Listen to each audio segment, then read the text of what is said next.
Okay, great. So, welcome everybody to the last Children and Young People Scrutiny Commission meeting of the year. Although this is a virtual meeting, it is still a formal meeting of the Council and all the usual constitutional requirements apply, of Council meetings apply. I would like to remind members and officers present that this meeting is being held in public and is being broadcast live via the internet. The rights of the press and public to record and film the meeting will continue to apply, and media representatives may be in attendance or viewing via the live stream. Just a few points to remember in terms of operability. Unless you are speaking, please keep your mic muted. If you'd like to speak, raise your hand or indicate in the chat section. Although I've noticed that actually we've got a new functionality now, and you can actually virtually raise your hand on the. You should see that functionality at the bottom of the screen. Can you keep your camera on, because that will also help me to identify who would like to speak. Before we start the meeting, I just want to make a couple of announcements regarding the membership of the Commission. Richard Brown, who you will know as a local head teacher and previous member, will replace Graham Hunter as the Church of England representative on the Commission. Richard will be formally enrolled in January, but has agreed to attend informally until that time. So welcome back, Richard. I'm also sad to announce that Louisa Dornelas, our statutory parent governor member, has resigned from the Commission.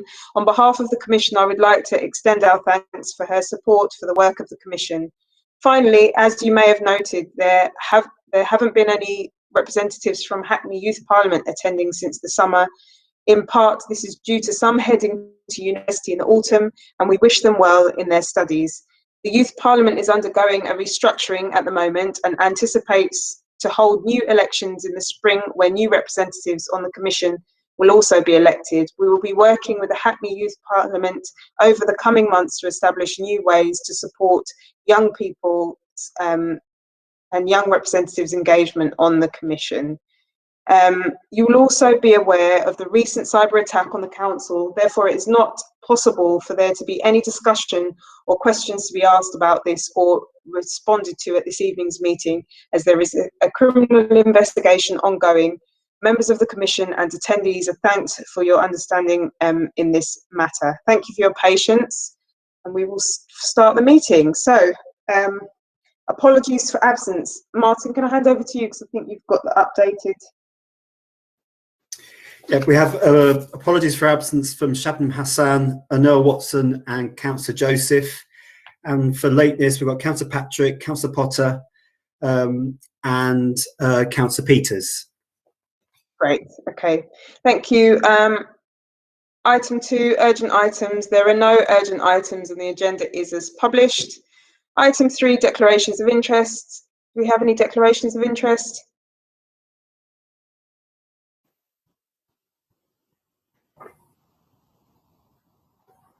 Okay, Justine? Local head teacher at Our Ladies Catholic High School. Councillor Shahan? I'm a teacher and also NEU member. Okay, do we have any others? Can't see any others. Okay, in which case, we're now going to move on to item 4, the child-friendly SPD. Oh, sorry, Joe. I can't see you, Joe. So that. It's all right. I'm a school governor at Sir Thomas Abney School in Hackney. Great. Thank you very much. Shall I present my screen? Oh, I'm just going to briefly introduce it and then I'll hand over to you. Thank you very much. Councillor Woodley has helpfully reminded us to, if you can remove or take down your raised hand so that I can know. So that's for you, Justine.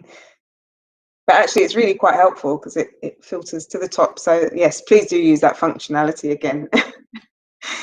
The Council has developed a child-friendly supplementary planning document, or SPD as you hear it referred to this evening, to ensure that the new developments coming forward recognise the needs of children and young people.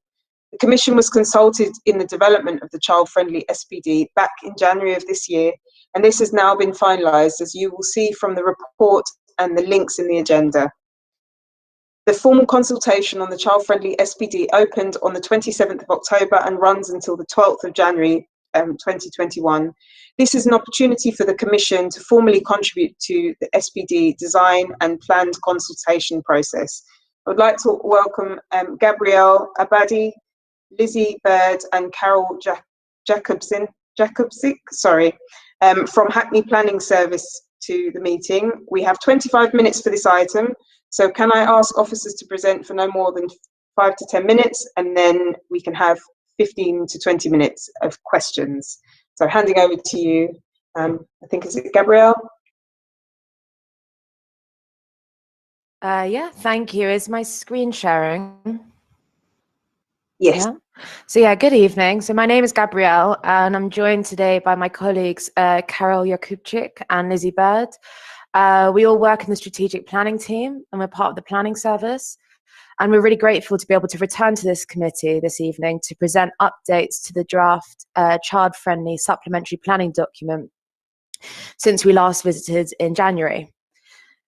I will start with a brief overview of the document's timeline and summary of the document's key sections, which is the principles, the design and engagement guidelines, followed by touching on the tools for delivery and implementation, and finally our engagement and consultation strategy that we've been working closely on with our comms and engagement senior colleague Dan Beagle.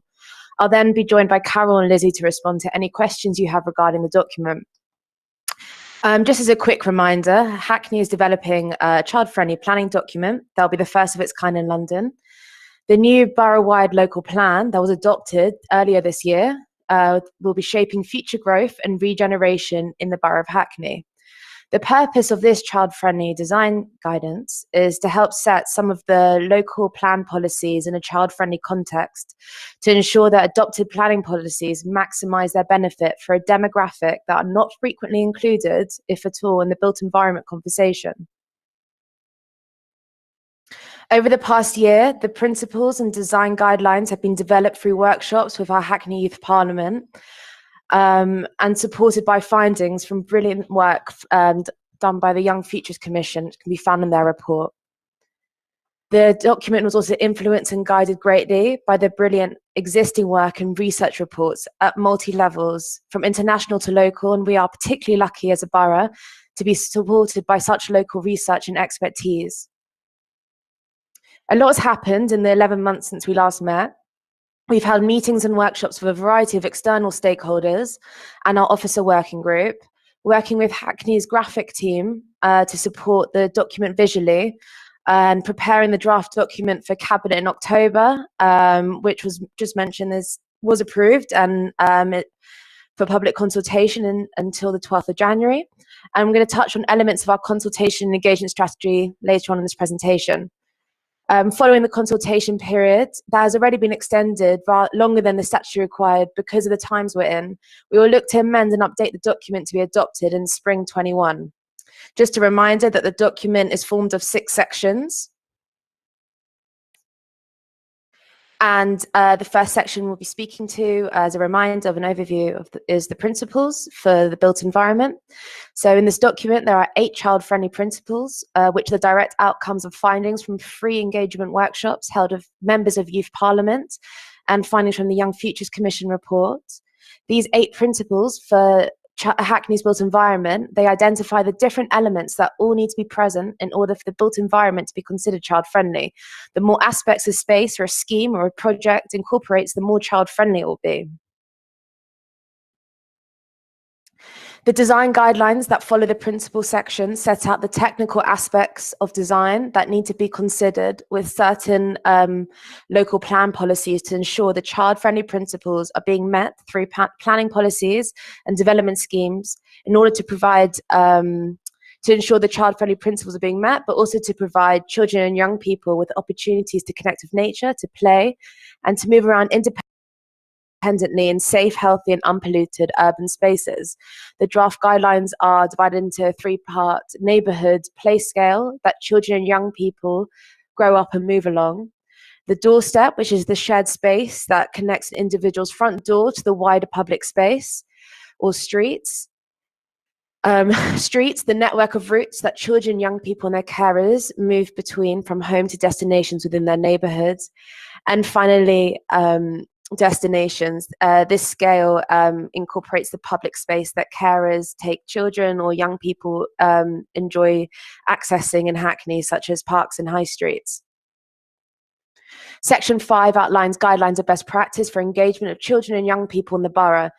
This is to centre those who stand to benefit the most from long-term strategic planning, the younger generation, at the forefront of built environment engagement.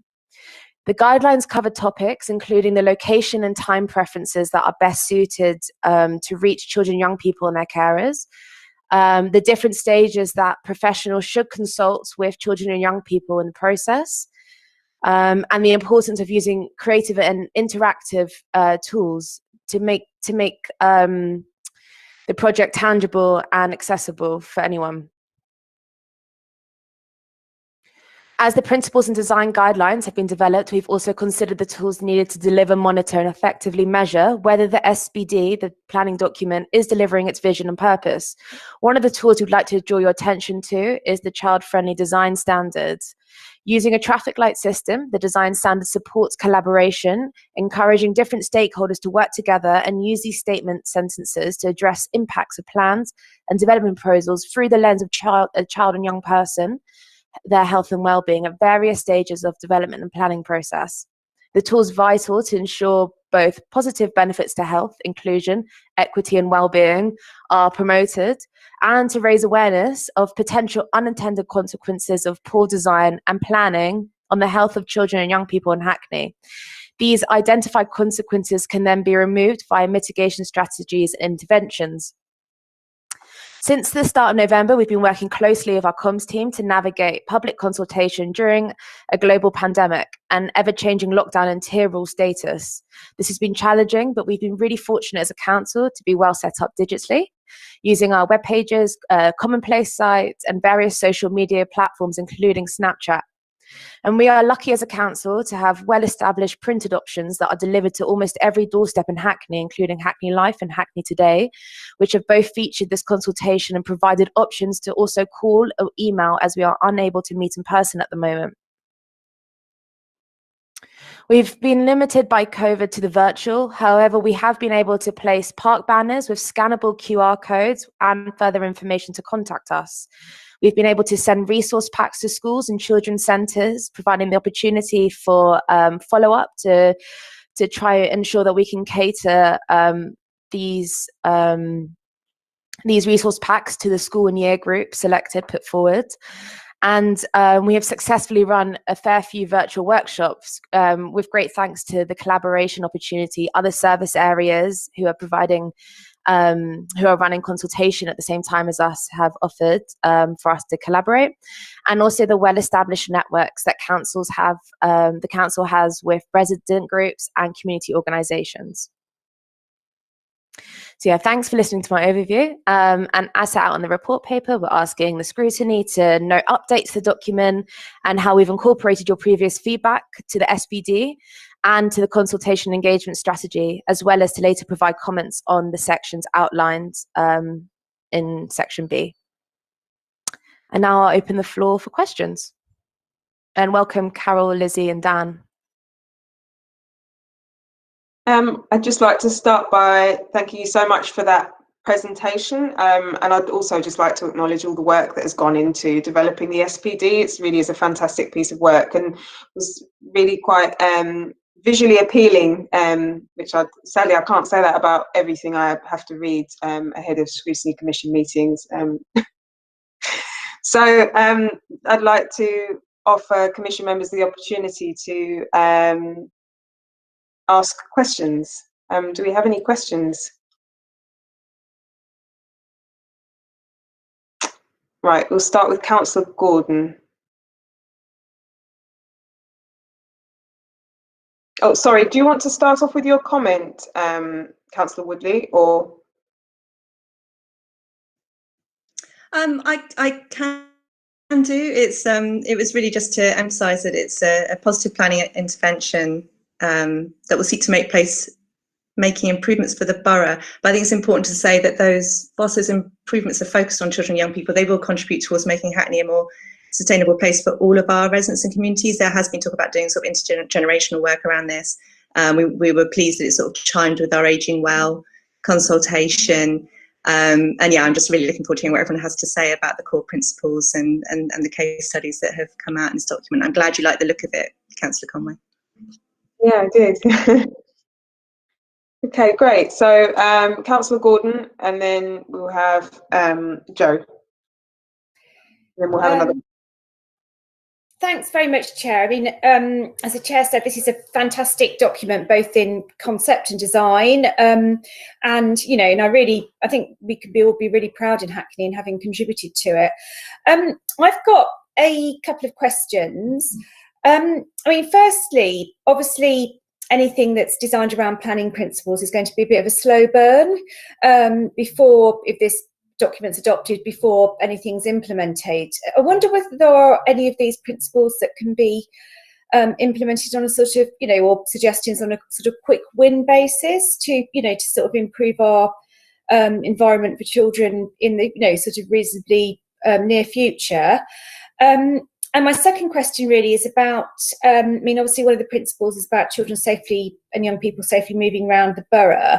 I mean, obviously, some of that is to do with the built environment, not all of it is. It's obviously to do with other sort of policy areas in terms of transport, you know, not all of which are under the sort of immediate control of Hackney. Some of them are obviously under, you know, London Transport and roads, and there's, you know, obviously a parallel major you know, programme of work and consultation with the low traffic neighbourhoods. I just wondered how much work had been done, you know, in connection with that, and how much you can influence, you know, sort of broader transport through this policy. Thank you. Then can we take Joe's question, and then we'll just take two at a time, I think. Thank you. Just to echo what a wonderful report this is, and I think we are very lucky to be moving forwards on this in Hackney. And in fact, one of my questions was to ask, I think we seem to be leading the way somewhat on this. I think it might be the first such scheme nationally. It would be interesting to know if there has been any other interest from other planning authorities, and whether there's scope for collaboration there. But also I wanted to ask a question about how we're going to measure the success of this policy. I know that's not straightforward, but it would be good to know what your thoughts are on how we will evaluate the effectiveness, and how we will capture and showcase some of those case studies. Thank you.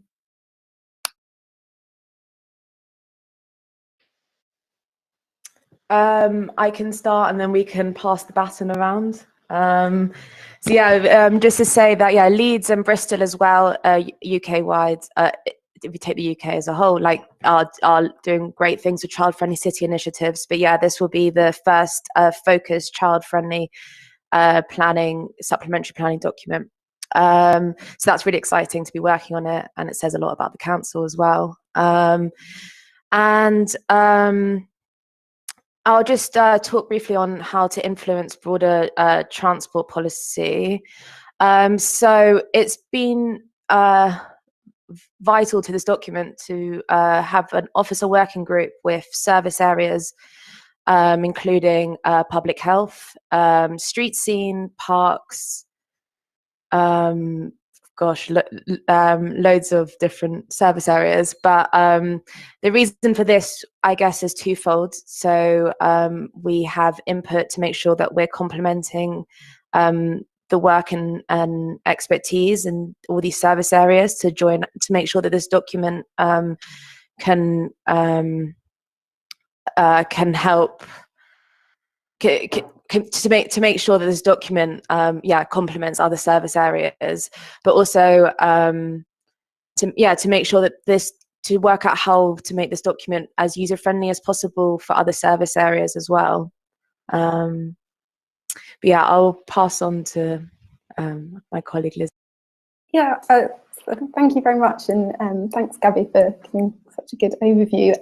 Yeah, I think just to pick up on a few of those questions. So, Councillor Gordon, your question around the sort of quick wins, and we're really keen that we've the draft of the SPD, but that we can start to kind of use it, and it has a real practical focus. And I think just when we've been working on it, the draft that we've got to does have kind of look quite in detail at sort of the implementation and the delivery part of that, and we are looking for the final version of the SPD to solidify that a bit further. But we introduced the design standard, which we sort of see as a kind of practical tool to make it very clear about what are key things that need to be delivered in order for schemes of all kind of scales, from small to large, kind of can implement the principles and the guidelines. I think we've been working with, sort of Gabby mentioned the service-wide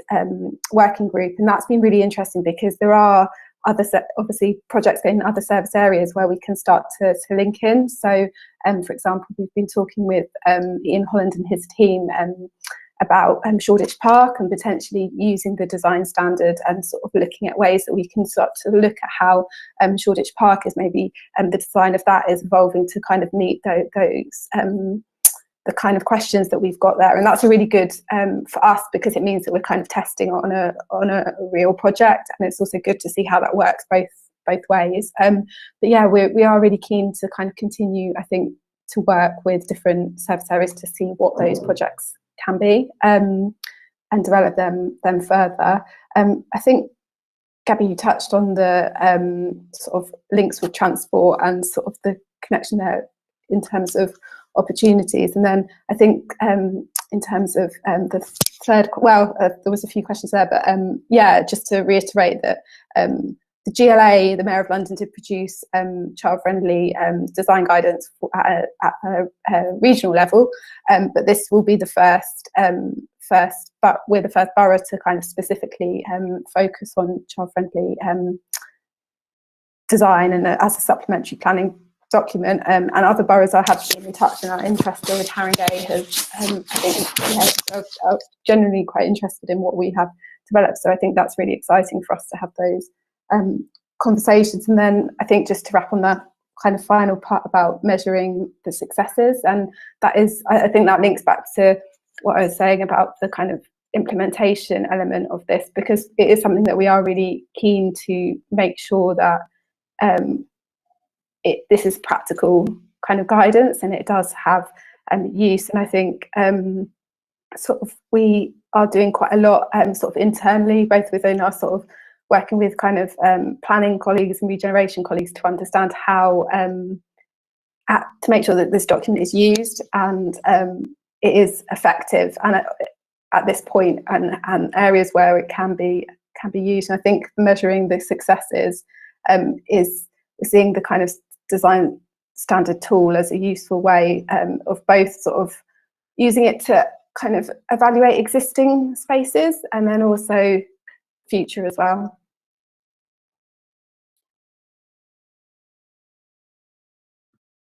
Thank you very much, Gabrielle and Lizzie.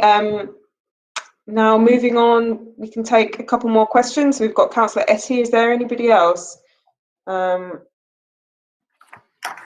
for some reason, I've got 18. I can see 18 people, but I have tried to change my grid function. But if there are any others and I've missed you, okay, I've got Councillor Bramble as well. So I'll do Councillor Etty and then Councillor Bramble. If anybody else would like to speak and I've missed you, please either raise your hand digitally or send a message in the chat function, please. Councillor Etty. Thank you, Chair. Thank you for the documents. I mean, no doubt it's a lot of work, but reading through on page 6 and those whom you've had conversation with, I just had a concern that I didn't see anything when it comes to Tenants Residents Association. And I just wanted to think, yes, we're talking about children's space, and does that mean their parents are not included in the discussion? And then secondly, The consultation starts from 27th October till 12th January. As we speak, this is festive period. Everyone is in festive spirit. And I'm just thinking, wouldn't we have lost a lot of days with regards to that? Or is it probably in future, maybe such periods should be taken into consideration when booking consultation, you know? So I just wanted to know your views on those. Thanks.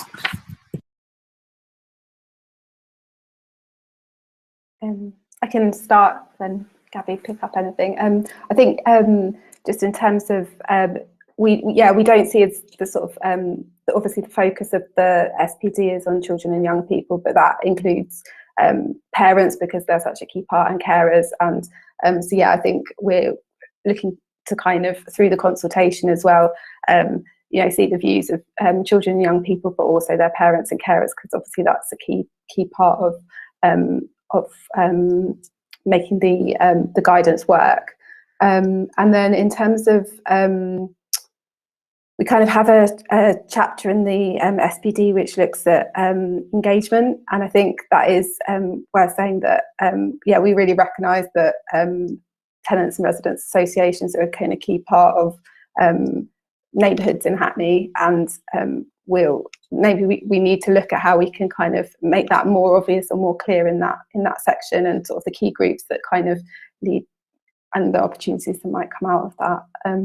And on the consultation period, I think we've just been kind of obviously in the current circumstances working out what works best, and potentially we could need to look at potentially extending into January slightly, depending on the groups and engagement that we have at that point. But that's something that we will look at. I think Dan's just going to come in on. Yeah, thanks. Just to put a bit of some more meat to that as well about what Lizzie just said, Councillor Etty. We are the primary mechanism that we're looking to kind of engage with parents is through schools and through children's centres. So as a way of getting to young people, working with parents, but also using those channels there as well. And also then through youth centres as well. So that's how we've driven it through those kind of trying to talk to the young people, but then through that, then also approaching their parents, etc. And then obviously we're also then talking to elderly groups through age concern, etc. So we're making sure that it's not just, there's a slightly more balanced view as well. So that's recognition of what Gabby was talking about. Places and spaces being occupied by all generations, not just young people. And as we are aware, all that information that we're kind of collecting at the moment is, you know, the points are being echoed across those demographics anyway. So it's we are hitting that, yeah. Okay, Councillor Bramble, I think you wanted to say something. Yes, just a quick comment. Thank you, Chair. It's such an exciting piece of work and shows good examples of local place shaping and how to keep children in the heart of that. I suppose I'm just thinking, linking back to what Councillor Gordon was saying and her, you know, a desire to think of seeing something more concrete at an earlier stage. And I think we can link that back to some of the work that we as members were doing with officers around young people and looking at their doorstep. And once you leave the doorstep, what does your physical environment look like? This is exciting in terms of breaking groundwork in terms of planning, but this work also links into existing places. So you don't have to wait till a planning application. You don't have to wait that you're in a shiny new build.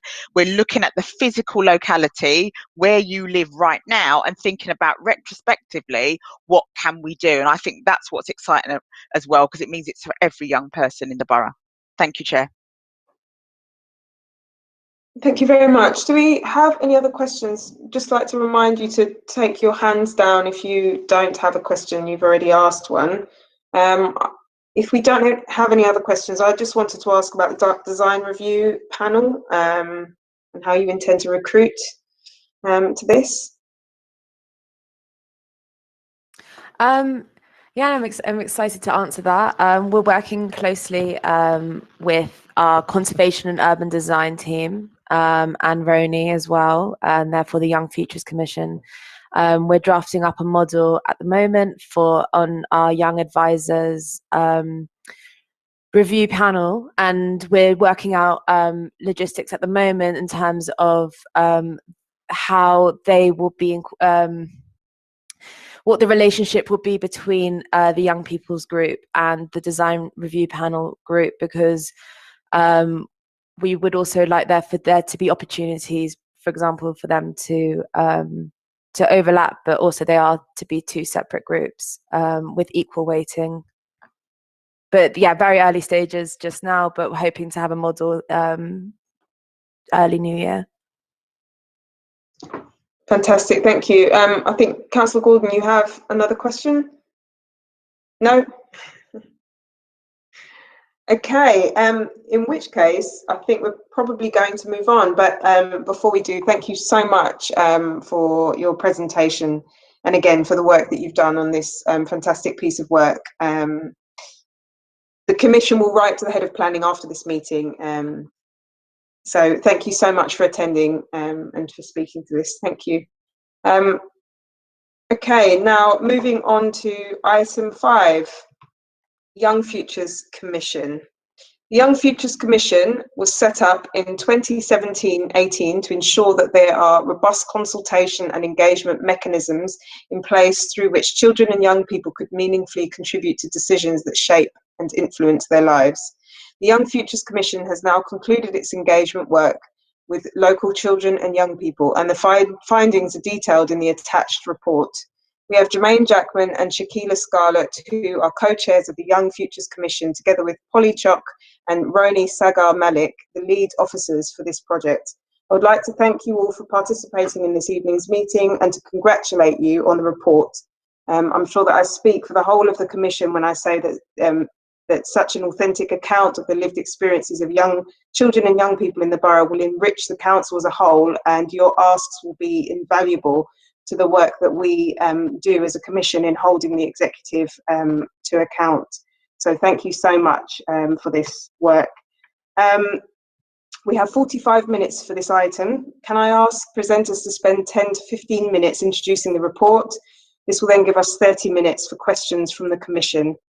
Okay, so handing over to the chairs of the Young Future Commission. Yeah, I think I'm going to just start off. So good evening, everyone. For those of you who don't know me, my name is Roni, and I am the project lead for Hackney Young Futures Commission, though I feel that Shakila and Jermaine have most definitely led the Commission, as have the other young people that have made up the board. So it's been my privilege to support the young people for the last 2 years. I just wanted to do a quick intro. Unfortunately, Jermaine had another commitment this evening to another presentation elsewhere, but Shakila will be leading on the presentation after my intro and be supported by both Polly and myself. So this evening's presentation, as Councillor Conway has just said, it provides an update to you all on the report Valuing the Future Through Young Voices, which I hope you've had time to read. The report was approved in principle by Cabinet on the 20th of July, and the asks that have been referred to are in the Appendix 1 of the summary report. The recommendations contained within the report reflect the findings and the asks made by the Commission, and it also details the report how the Commission will feed back to young people in the borough on how the council and its partners will respond to the report in a timely way, and how they will continue to engage and involve young people in decision making in the future post-Commission. And just to confirm, the Commission was established in 2019, and it was funded for 2 years. Shakila, I'd like to now pass over to you. I think you're still with us. Yeah. Hi everyone, I'm Shakila Scarlett, co-chair of Hackney Young Futures Commission. Just to follow on from what Roni said, we spoke to over 2,400 young people, which was the largest consultation to date for young people within Hackney, which was really amazing. We over and doubled basically our target, initial target, and from what we've found from the impact the Commission has had on young people, it's been far greater than we have expected. A lot of young people have now felt empowered to have their voices heard, because that was our sort of framework for the Commission in terms of I've been heard. That was kind of like our slogan, and also going back to young people and making sure that what we heard initially was correct is something that has proven young people really enjoyed, and I hope other forms of engagement continue that sort of mechanism that we've put in place already. What I'm going to do now is share my screen, because I'm going to do a presentation regarding the key updates since the report, which we formally released into the public on the 14th of November. And there has been a great deal of response from people locally, but it has been acknowledged and spoken about nationally as well, which is really good. Let me just share my screen now.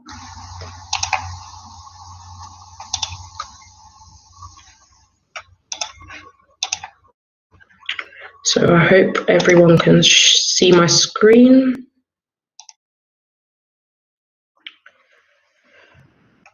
So yes, this is our presentation around the key updates as of December 2020. So we have themes in our report that look at different parts of things that young people spoke about. So the first is a secure future. Two of the things that we've been working hard on with the council and partners is asking Hackney to improve the quality of social housing in the local area, and we asked Hackney to increase access to housing and advice services.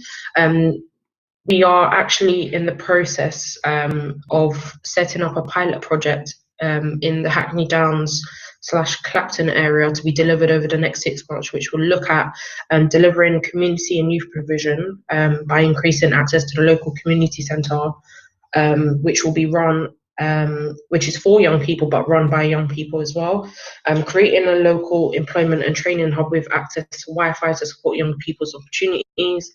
This is something that is quite important, because through our Commission engagement, we found that a lot of young people would hang out in spaces for access to Wi-Fi rather than just hanging about for the sake of hanging about. The next is to deliver life skill sessions through community partners, so such as the credit union and housing advice. This is something that's really important, will be really important in this pilot project, because a lot of young people said they would like access to life skills workshops, such as learning how to save or open a bank account, and knowing their options for housing. It's quite a daunting thing for young people to go and approach housing through the council. So a lot of young people are like, what options do I have? How do I go about getting advice on this stuff? So it's really important that we have these sessions as well. We will also be establishing a formal young persons resident panel to work alongside TRAs and housing officers.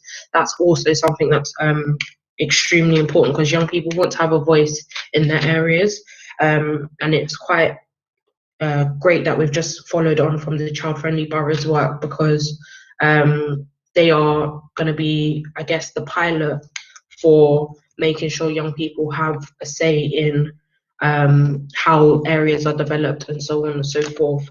And the last thing on this area is to establish a dedicated budget for young people's projects managed by young people.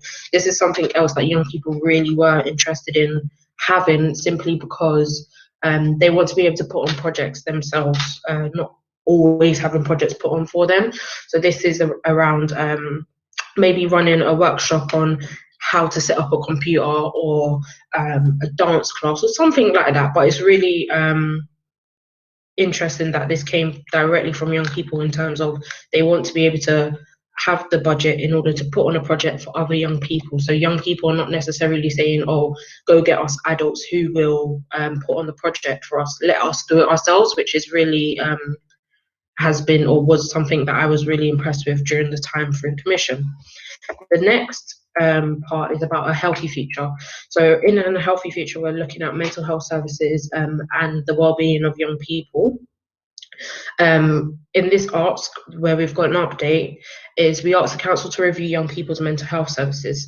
So we've been working with the council's children and young people on maternity and families to develop System Influencers pilot project, which launched in October 2020, and young people were successfully recruited to improve the health and well-being and resilience of the next generation in Hackney and City of London.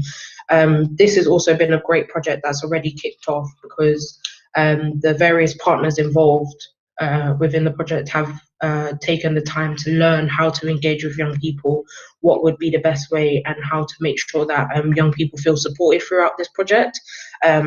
Myself was actually involved in the consultation prior to the project beginning and making sure that it was actually user friendly, because that's something that's come up from young people, that it's good having all of these things, but it's not really user friendly, or I don't know how to access it. So that's something that was really important. Initial projects from this project is to include how to improve mental health services for young people and how to make sure young people and families have their say and heard on health services throughout Hackney. The next is an active future. We asked Hackney to increase access to opportunities, places, spaces, and activities through. And this extra bit would have been around making sure young people have access to community halls, and being able to conduct an audit of places and spaces. And we are working with the Community Hall Strategy, which is led by Strategy, Policy and Economic Development Directorate. The strategy will focus on improving access to community halls and schools for community usage. This includes reviewing current council concession policies and grant eligibility criteria to allow funding for small ad hoc community activities. We are also part of the Sports and Physical Activities Steering Group, which is led by the council's Leisure and Green Spaces Service, and young people were nominated onto the Muga Working Group, which is led by Councillor Kennedy. I've actually attended one of these meetings myself, and it's really empowering to see young people sitting at a table where they can actually have influence and they are being listened to, and they have an opportunity to have their voice heard. If there's one thing that we've been very strict about, if that's what you want to call it, is making sure that young people have their voices heard. And I'm very happy to say and report here that the council is actually hearing young people's voice, and me and Jermaine's job has been completed, well, nearly anyway. But next, an inclusive future is we asked Hackney to include young people in the regeneration of the borough, and we asked Hackney to promote intergenerational dialogue. As I mentioned in a previous item on the agenda, we've been very active with the Child Friendly Places planning document, which will focus is to involve young people in planning approaches to improve social integration and equality in neighbourhood regeneration. The key discussions is to establish a young people's planning and design board to enable young people to understand and influence decisions, and work closely with existing advisory panels. This is actually being led by the Conservation, Urban Design and Sustainability team. Young people are actually developing intergenerational projects between young people and older residents to explore their experiences of living in Hackney. The first will be delivered on the Nightingale estate. This is actually something that I will be working on with young people, because what we found is young people often have grandparents who are like, oh, can you help me send an email? Or can you teach me how to do this? Can you teach me how to do that? And they also recognize that there is a lot that they can learn from older residents. So this is why it's another something that's also important for young people, where they want to actually learn from older people, but also give back to older people, which is something really exciting, and I can't wait to get started on that work. The next is a safe future. So we asked Hackney to reduce serious youth violence and other forms of crime. We asked Hackney to reduce the impact of the fear of crime on young people, and we asked Hackney to improve relationships between young people and the police. We're actually working with the Community Resilience Partnership, which has been really good to attend the meetings and be a part of, and really shape how those are engaging with young people. There's also a public health approach being developed to reduce serious youth violence and understanding gang culture, as well as adopting a joint up approach with CVS and partners to raise awareness around county lines and its causes. What I will say on this one as well is we've engaged with the Borough Commander from very early on in the Commission, and he's been really supportive of our work and really willing to come and sit down and listen to young people and hear their thoughts on safety and crime within the borough, and really enthusiastic about getting projects set up to improve relationships between young people and police. Last but not least is a bright future. This is where we've made, I think, Roni, correct me if I'm wrong, the most sort of things happen. So the arcs where we're making the most difference is we asked Hackney to increase access to employment opportunities. We asked Hackney to improve the quality and consistency of alternative provision for excluded young people. We asked Hackney to reduce the inequality in educational attainment and number of exclusions. We asked Hackney to amplify and include student voices in decision making, and we asked Hackney to develop young people's skills for adulthood and life. The Commission is a key member of the Kickstart Steering Group, which will deliver the Council's new Kickstart scheme following on from the government's announcement earlier this year. This is obviously to get 16 to 24-year-olds into government-funded 6-month work placements.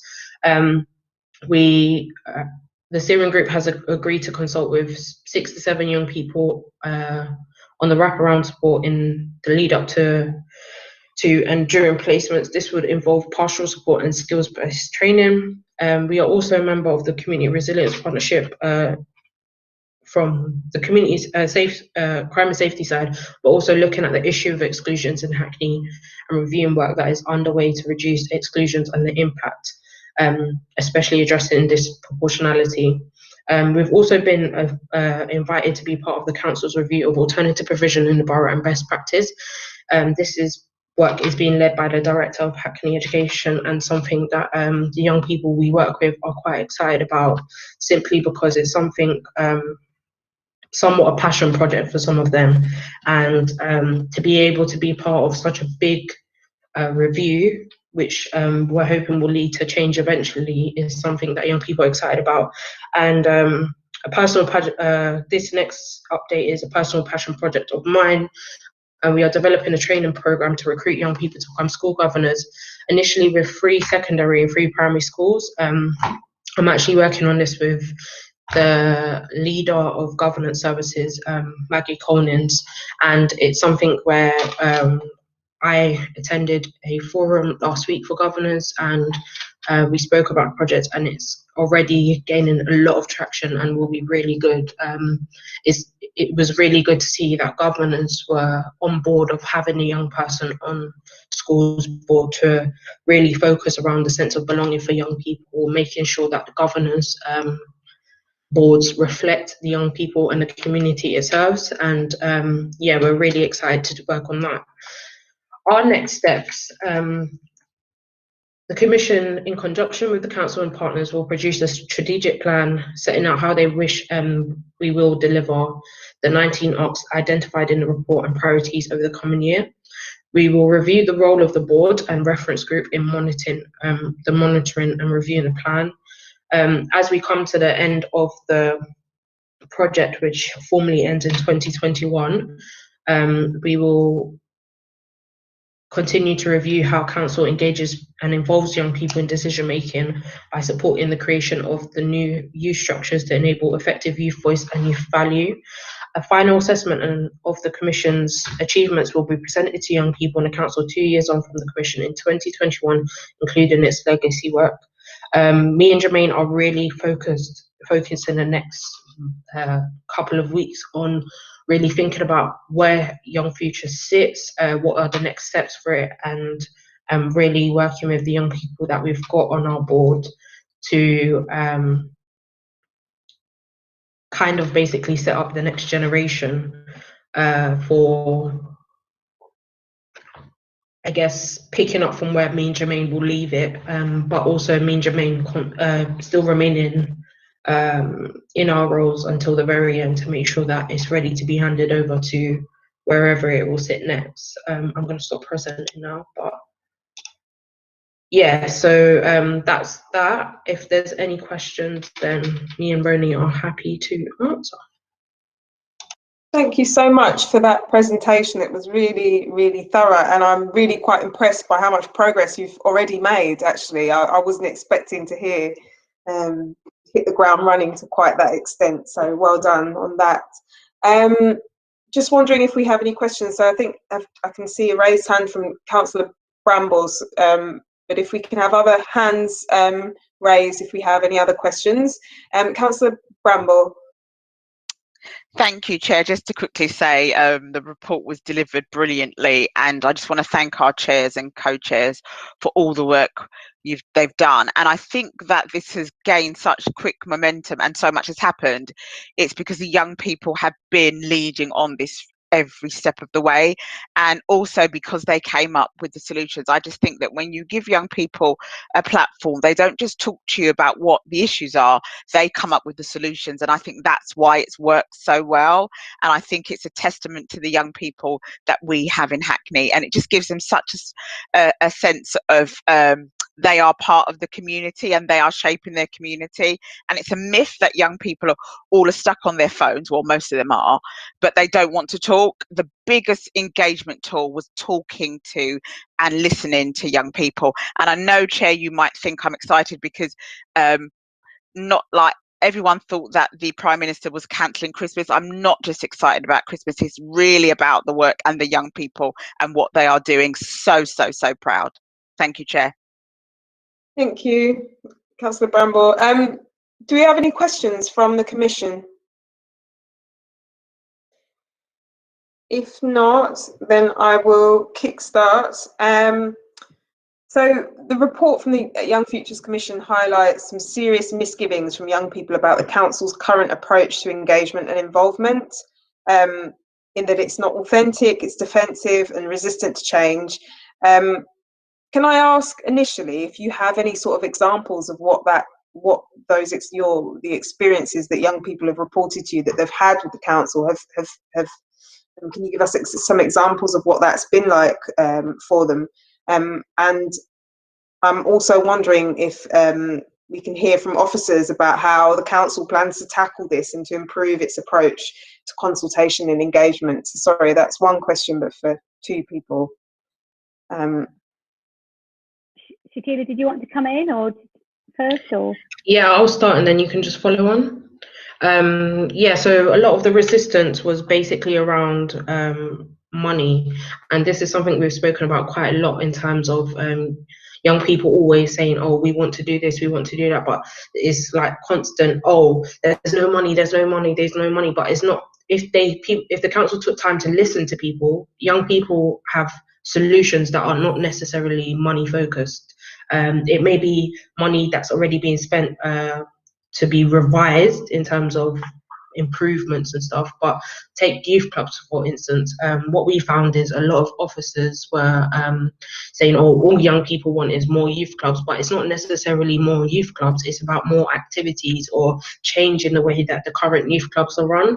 And what we found is young people are not as naive as some people seem to have thought they were. They actually had a lot of good solutions which actually were cost effective, but also stuff that once officers heard it, they were like, oh my God, that's actually a really good idea, and kind of started running away with it already. So that was kind of interesting for me to witness.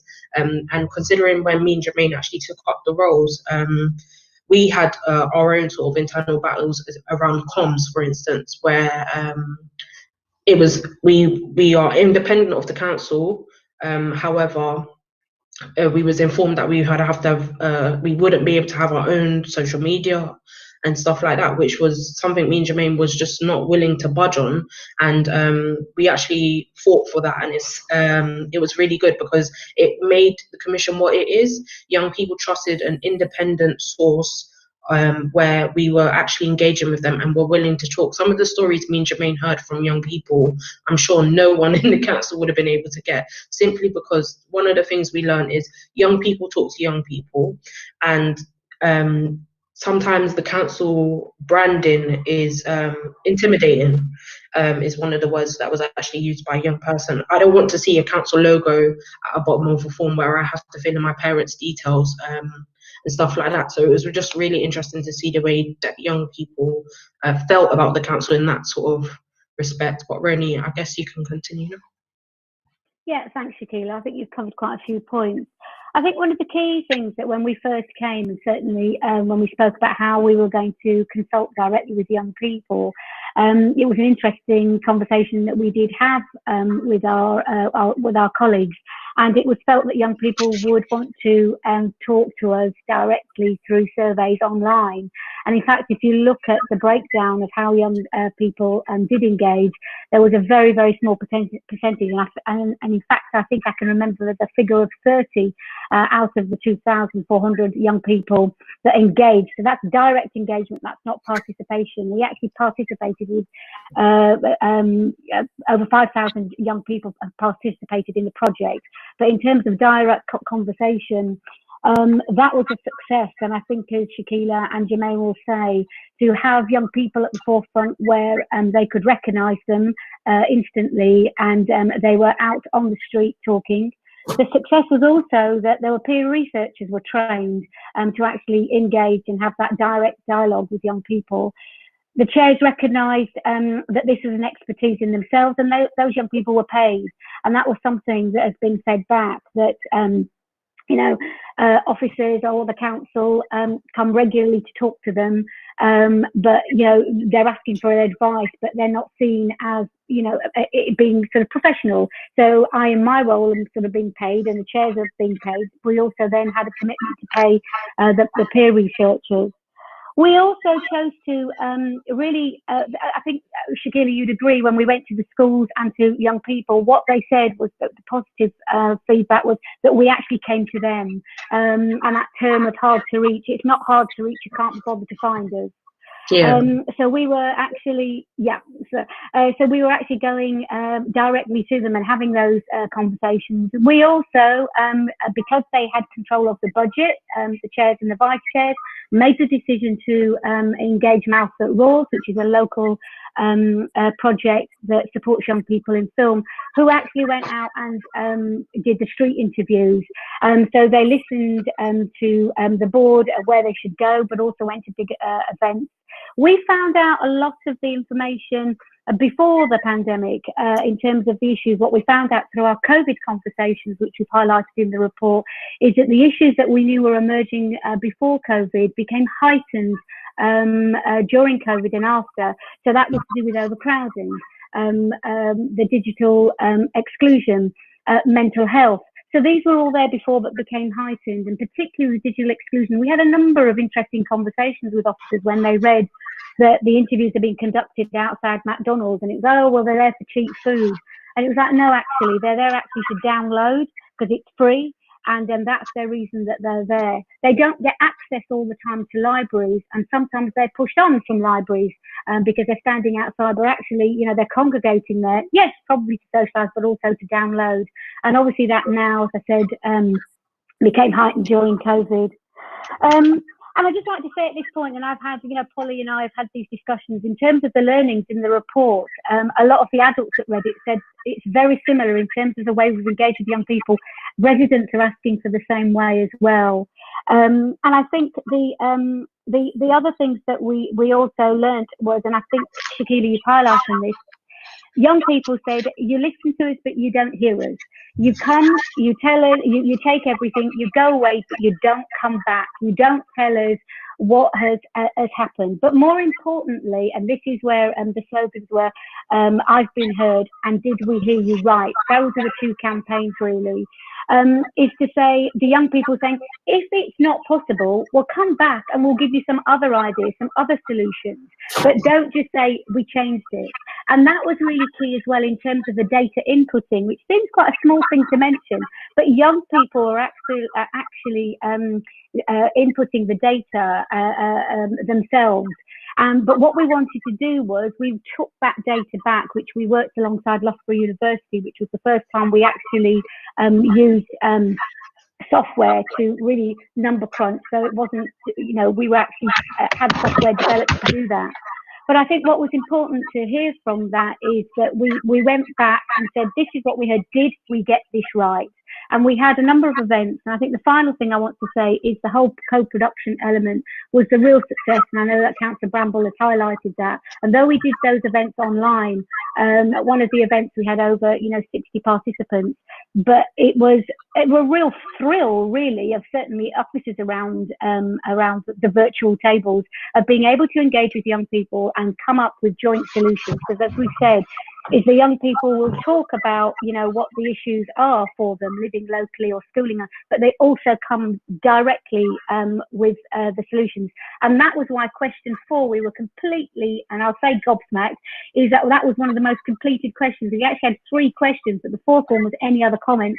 It was any other comments that was filled with the solutions. And that's what we used to start the co-production events.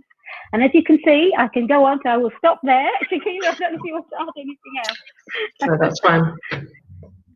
Thank you very much to you both. I wondered if we can go to Polly first, and then I will take the 3 questions from the members of the Commission. Thank you, Councillor Conway. Just in terms of answering that broader question about the impact on the way the council consults and engages, I think we'd already got quite a long way into embedding the engagement principles that we've set up for the council into this process, which is why we were very keen to go to where young people are. One of the engagement principles of the council is about that. It's about going to where people are. It's about engaging directly. And this gave us a really good opportunity to test drive some of that. I think what I really wasn't prepared for was the amount of work that the chairs were prepared to put in at the beginning. We employed an engagement officer to lead the engagement within the council. And I had absolutely no idea how much direct engagement Shakila and Jermaine and the co-chairs were actually prepared to do. And so that was a real eye-opener for me, because we wouldn't have got anywhere near as far as we did had they not been prepared to put in the hours, which were way above and beyond what they were actually kind of remunerated for. So I think that was amazing. We were able to learn a lot from them. And just to say, in terms of the legacy of it, we're already seeing work going on that's being kind of making effect at a London level. So some of the young people involved in the Young Futures Commission have been involved in the co-production of a toolkit for communicating public health and COVID messages for young people, because we've been able to tell that the stuff that's coming out of central government just isn't landing. And so because the Commission has given us access to easily be able to pull together groups of young people, we've set up a group of, I think it's about 15 young people who've been involved in co-creating a toolkit, which is actually going to be used, it's going to be presented to the leaders and chief execs of all the London boroughs by some of the apprentices that have been working on it and leading it. So it's actually, in terms of the officers leading it, it's been two of our very young officers who've come through the apprenticeship scheme, and they're going to be presenting it. And actually that's going to end up being the toolkit for the whole of London, in terms of how we go about communicating COVID behaviour change, take up the vaccination and all of that stuff. So there's, they're already making an impact well beyond Hackney. And so we're all really proud of that. Well, it's really reassuring to hear, Polly, really, really is. Thank you so much. I'm now going to hand over to Councillor Gordon and then to Joe, and then we'll have another round of questions. Councillor Gordon? Thanks very much, Chair. In my questions, sort of for Shakila, you mentioned quite positively in your presentation about engagement with the borough commander. I mean, we've obviously, I'm sure you're aware of this as well. There have been some the account group, which has been presenting to the Living in Hackney Scrutiny Commission.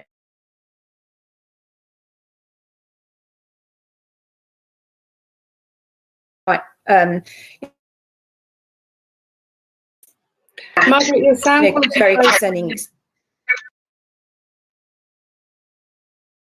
Margaret, your reception is not great at the moment. I'm wondering if you could perhaps communications. It's really. Shall I write it? I think that's probably best. Thank you. Okay, if we then move on to Jo. Thank you, Chair. Thank you for a really, truly impressive report. My question was regarding to what extent, if at all, were you able to consult children and young people with SEND, who are amongst the most often marginalised in terms of their voice being heard, and also in terms of access to all of the things you've been talking about in terms of health, mental health issue, access, activities, employment pathways. Could you talk a little bit about to what extent you were able to consult and include that voice? Yeah, for me and Jermaine, it was really important that we reached various different groups of people within the borough, and we actually consulted with a lot of people that are identified as SEND. So we worked with local groups like the Huddeston Centre, we went to B6, and there's a college in Kingston High Road, but I can't remember the name, but we were so adamant and passionate about making sure that that voice is heard. Having loads of voices heard without people that are representative of young people of Hackney would have been useless at that for the engagement tool of what we were trying to achieve. Obviously, a lot of the issues that came out for young people with SEND were quite similar to people that don't have SEND actually, but one of the priorities for them was around crime and safety. A lot of young people were fearful about the perceptions of crime, and this is something that we talk about in the report and our recommendations about how young people feared like travelling through the borough and having access to different I guess advice services might be the word, but having access to different advice services that actually are specific to young people that have special educational needs. The other thing was around employment opportunities. This is something that's spoken quite a lot about in the Brighter Futures recommendations, making sure that young people with special educational needs are included, and we're ensuring we have an inclusive sort of approach when it comes to I guess advertising and recruiting for different opportunities. So yeah, we did speak to quite a lot of young people with special educational needs. Roni, I don't know if you want to say anything further about that. Yeah, and also we were very conscious, and I think we highlighted that we wanted to meet the number of communities, and we were engaging, and particularly as we had the engagement officer Emma Winch that was with us for the first 6 months, and had a lot of relationships that she built with the Haredi community. So we were actually met with the Haredi community school side by side, which is for young people with learning needs. We met, as Shakila said, a number of projects, including some of those that aren't the usual sort of ones that we know about, but all those are very good projects at the Laburnum Boat Club, which is integrated provision. So we met with young people and their families there. As Shakila said, we did a number of sessions at B6, also with Young Hackney, with the contacts that they have, and we also met with parents and a number of other projects that are listed.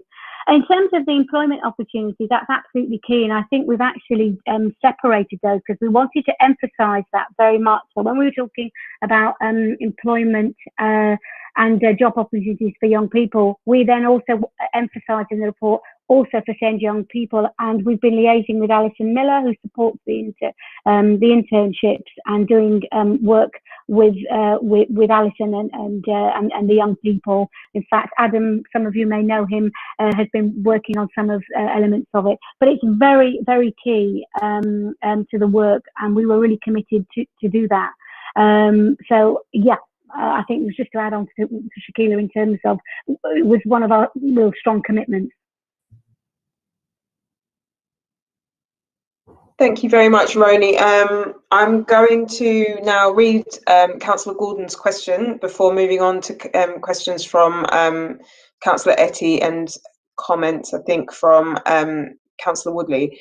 Councillor Gordon's question is, you spoke positively about the engagement with the Borough Commander. Can you tell us more about concerns raised and solutions? This is encouraging to hear and is different from what we have heard in scrutiny about the response of the police to concerns raised by the Account Stop and Search group. Are you able to comment on that? I'm not sure if you're able to, but would welcome your contributions. Yeah, so we initially engaged with the Borough Commander shortly after he actually was appointed to the post. So he was quite proactive in coming to meet us and having a chat to kind of find out what the Commission is doing, and also learn about the concerns of young people. I think the reason why the response has been different, because we're doing two different pieces of work. The account is very much looking solely at the police and evaluating the way that police engage with young people, as well as other incidences that happen or happens within the borough. I remember there was a community resilience meeting where literally as we was on the meeting, a video was being circulated about a police officer arresting someone in Mare Street, and you could already tell the tensions were high, but it's just how the police understanding how to engage with young people and so on and so forth. So I think it's very different work we're doing, and as their sole focus is on police, I guess they're going to find more things wrong with what the service offers. But in terms of what we are doing and the conversation we've had, it was quite positive, because one of the things we initially said to the Borough Commander was around cultural competence. How do we make sure that new police officers are culturally competent within Hackney? Because from what we understood at the time is Tower Hamlets and Hackney is under the Borough Commander's sort of remit, and Tower Hamlets police officers won't know the young people of Hackney. Something that was brought up to the police Borough Commander at the time is a lot of young people used to know their local neighbourhood community officer by name, and it would be, oh, you have a conversation, sort of bringing back those old principles that we've had previously before there was police carts. And Marcus was actually really positive about it and was actually quite on board with some of the suggestions that were coming out at the time, bearing in mind these initial meetings happened as we were coming towards the end of the consultation. But in terms of our recommendations around police and serious crime, he was quite on board with those recommendations, because obviously as one of the partners of the Commission, we consulted with the police and had police involved in making sure that these recommendations were doable. Roni, is there anything else you would like to add? No, I think you're right. We were initially speaking to the Borough Commander in the beginning, and obviously the account, as Shakir said, it's two separate pieces of work. We are obviously working alongside the Young Black Men's project, which is Solomon, and also the account. So we are, and that's something else that came through, because young people were saying that there are a number of projects that are happening that are sort of delivering the same kind of work. What they wanted the Commission to do was to bring that together, because it would for them it became very confusing, and they felt that if we could pull our resources together as young people, and that's what the Commission heard strongly. So in terms of some of the strands that Shakira's just said, the account are leading on that together with the Young Black Men's and so on, though the Commission and the young people from the Commission do sit as part of that. Thank you very much, both. So I'm not entirely sure if Margaret and Joe actually do have questions that they want to ask, or if you've kept your hands up. Councillor Etty, did you have a question? Thank you, Chair. I think part one of my question has been asked by my colleague, Councillor Gordon. But I mean, aside from that, I would sincerely want to commend Shakila and Jermaine and the whole commission for what you've done. It's been a great work, having spoken to over 2,400 young people. I have read it, and I'm quite happy when I saw that church is one of the safe space that the young people actually said they feel so much in terms of a safe space. They are very happy that I'm happy that church is one of the places they mentioned. And I mean, come the work you are doing, you are about to be doing with mental health and all that. Sincerely, I just I really want to commend the whole effort, the team, the officers, everyone involved. This is a fantastic job, and I really want to commend that. And I think having to have spoken to over 2,000 young people, we should really keep the momentum going with the number of young people and in terms of the level of engagement. So I think the onus is on council to ensure that we maintain that. Thank you so much for the hard work that you put into this, and my regards to Janine as well. Thank you. Thank you very much, Councillor Etty. I just have two questions that I'd like to ask. So in terms of governance for the Young Futures Commission, who is responsible for the implementation of key asks detailed in the report, and to which council body will progress be monitored and reported on? And also, the Young Futures Commission is due to complete in 2021. What are the plans for this project after this time, and how does the council aim to maintain the momentum and level of engagement with young people that has been developed through the Young Futures Commission? Did you want? I don't know, Polly, do you want me to? Yeah, I'll just comment. I'll comment on that. So originally, when we planned the commission, we employed the project lead, which is Roni, for 2 years in order to spend the first year actually leading the commission, and the second year overseeing the implementation. COVID had rather threw a spanner in the works of that, and so we ended up completing later than we should have done. What we're trying to do at the moment, Roni and I are working together to try and find a bit of extra resource to allow her a bit more time to oversee those recommendations, because that was one of the key bits of learning we took from Islington, who did a similar exercise, although not quite the same scale. And they said to us, you really need to have somebody whose job it is in the council to make sure that those recommendations are implemented, because with the best will in the world, everybody's got so much to do that unless it's actually top of somebody's to-do list, there's always that danger it slips back. So we're really going to try and make sure that over the first half of next year, Roni and her role is able to get as much of that stuff up and running as possible. I'll go to Roni and Shakila in a minute about the longer term structures and the longer term governance. I think it's a big challenge, actually.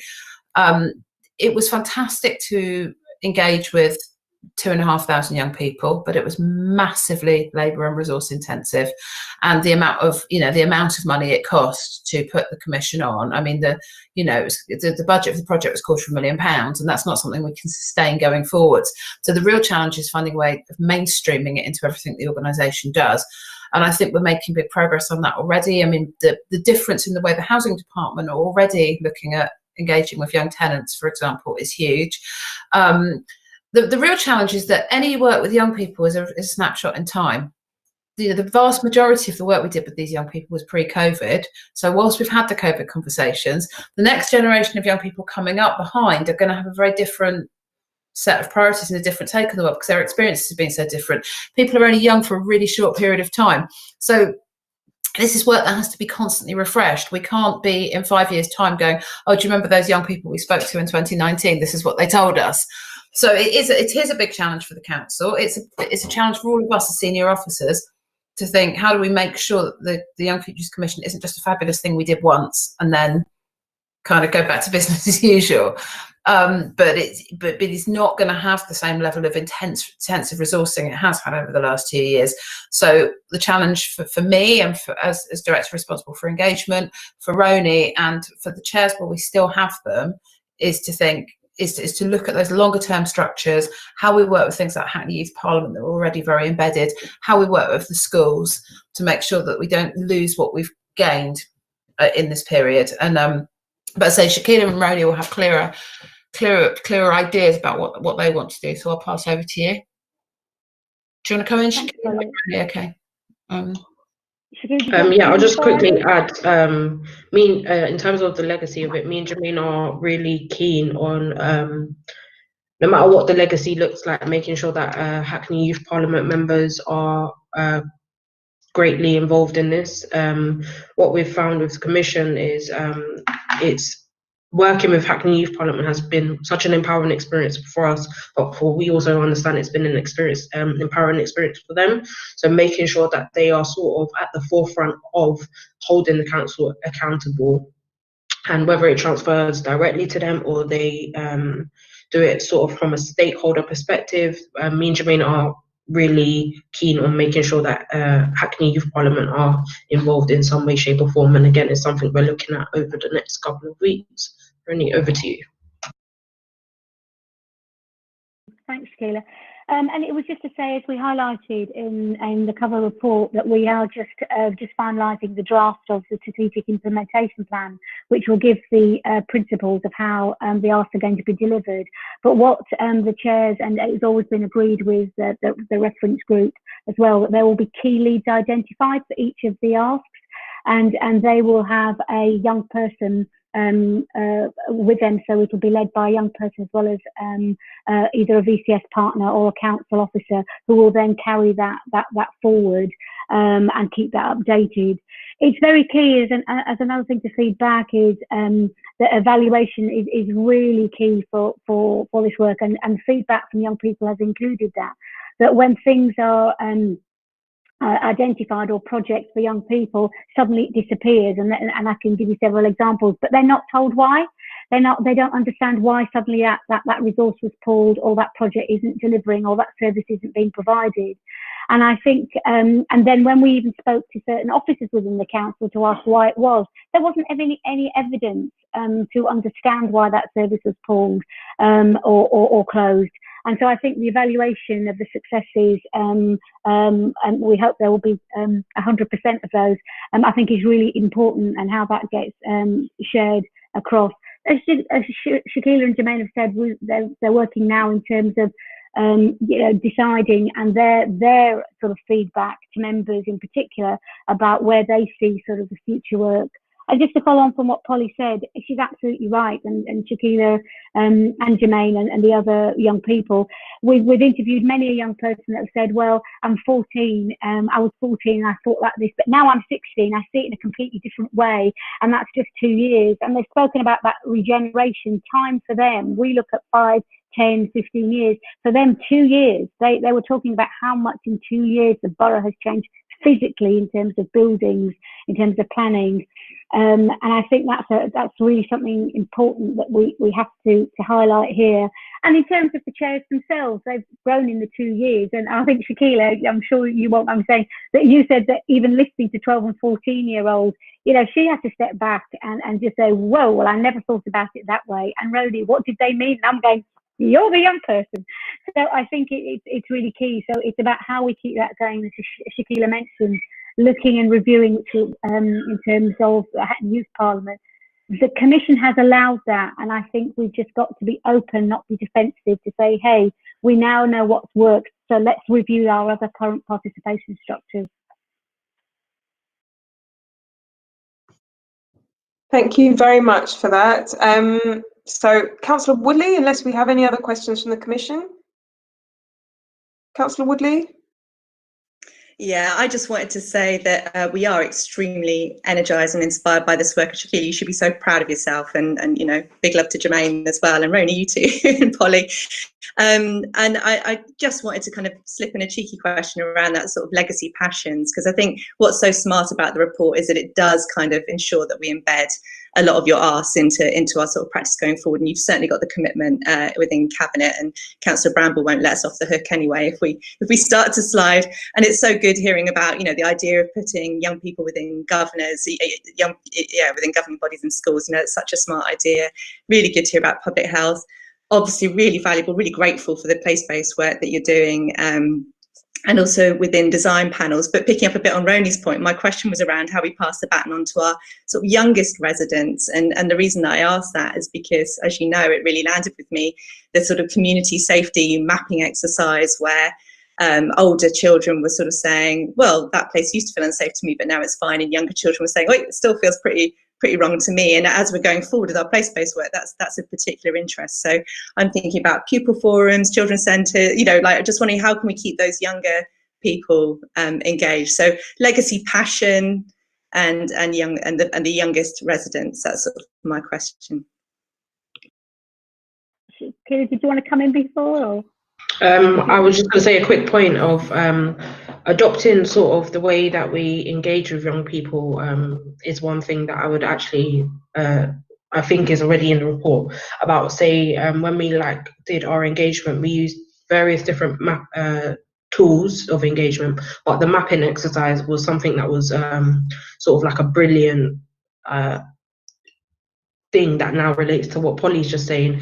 We've captured a moment in time of what young people feel like. If we was to do our mapping exercise, I'm not sure if everyone's familiar, but basically it was a map of Hackney, and young people put green and red dots on places in Hackney of where they liked and where they didn't like or they didn't feel safe. And that was such a eye-opening tool for everyone that actually saw it. First of all, to see the amount of dots that people put, both red and green, but also acknowledging that these were ever-changing sort of places where young people liked and didn't like. And that capture of time through this part, through the engagement part of the commission, was quite interesting. But I definitely think if we used to do it like tomorrow, it would be so different from what we did during the commission. But yeah, Roni, I think you want this comment. Yeah. And I think first of all, I think Councillor Woodley, and I think we've said this before, I think with officers and councils, council officers, we can get stuck, and I can put my hands up high that we have to deliver it in a way that we, have been told, or this is the way that it's worked in the past. I think the Commission's success was that it delivered and engaged young people using a variety of engagement tools. So recognising that some of the communities, particularly the Turkish-Kurdish community, we had to go out of our way to go and find them. We had to make sure, it was on a time that suited them on a Sunday afternoon. We recognised that we would have to do several meetings. We used the map, and the map came up simply because we knew that young people just some young people don't want to speak. So having just a map on the wall where nobody's watching them, there's no adult standing there taking information down. Particularly, that was another thing that came back.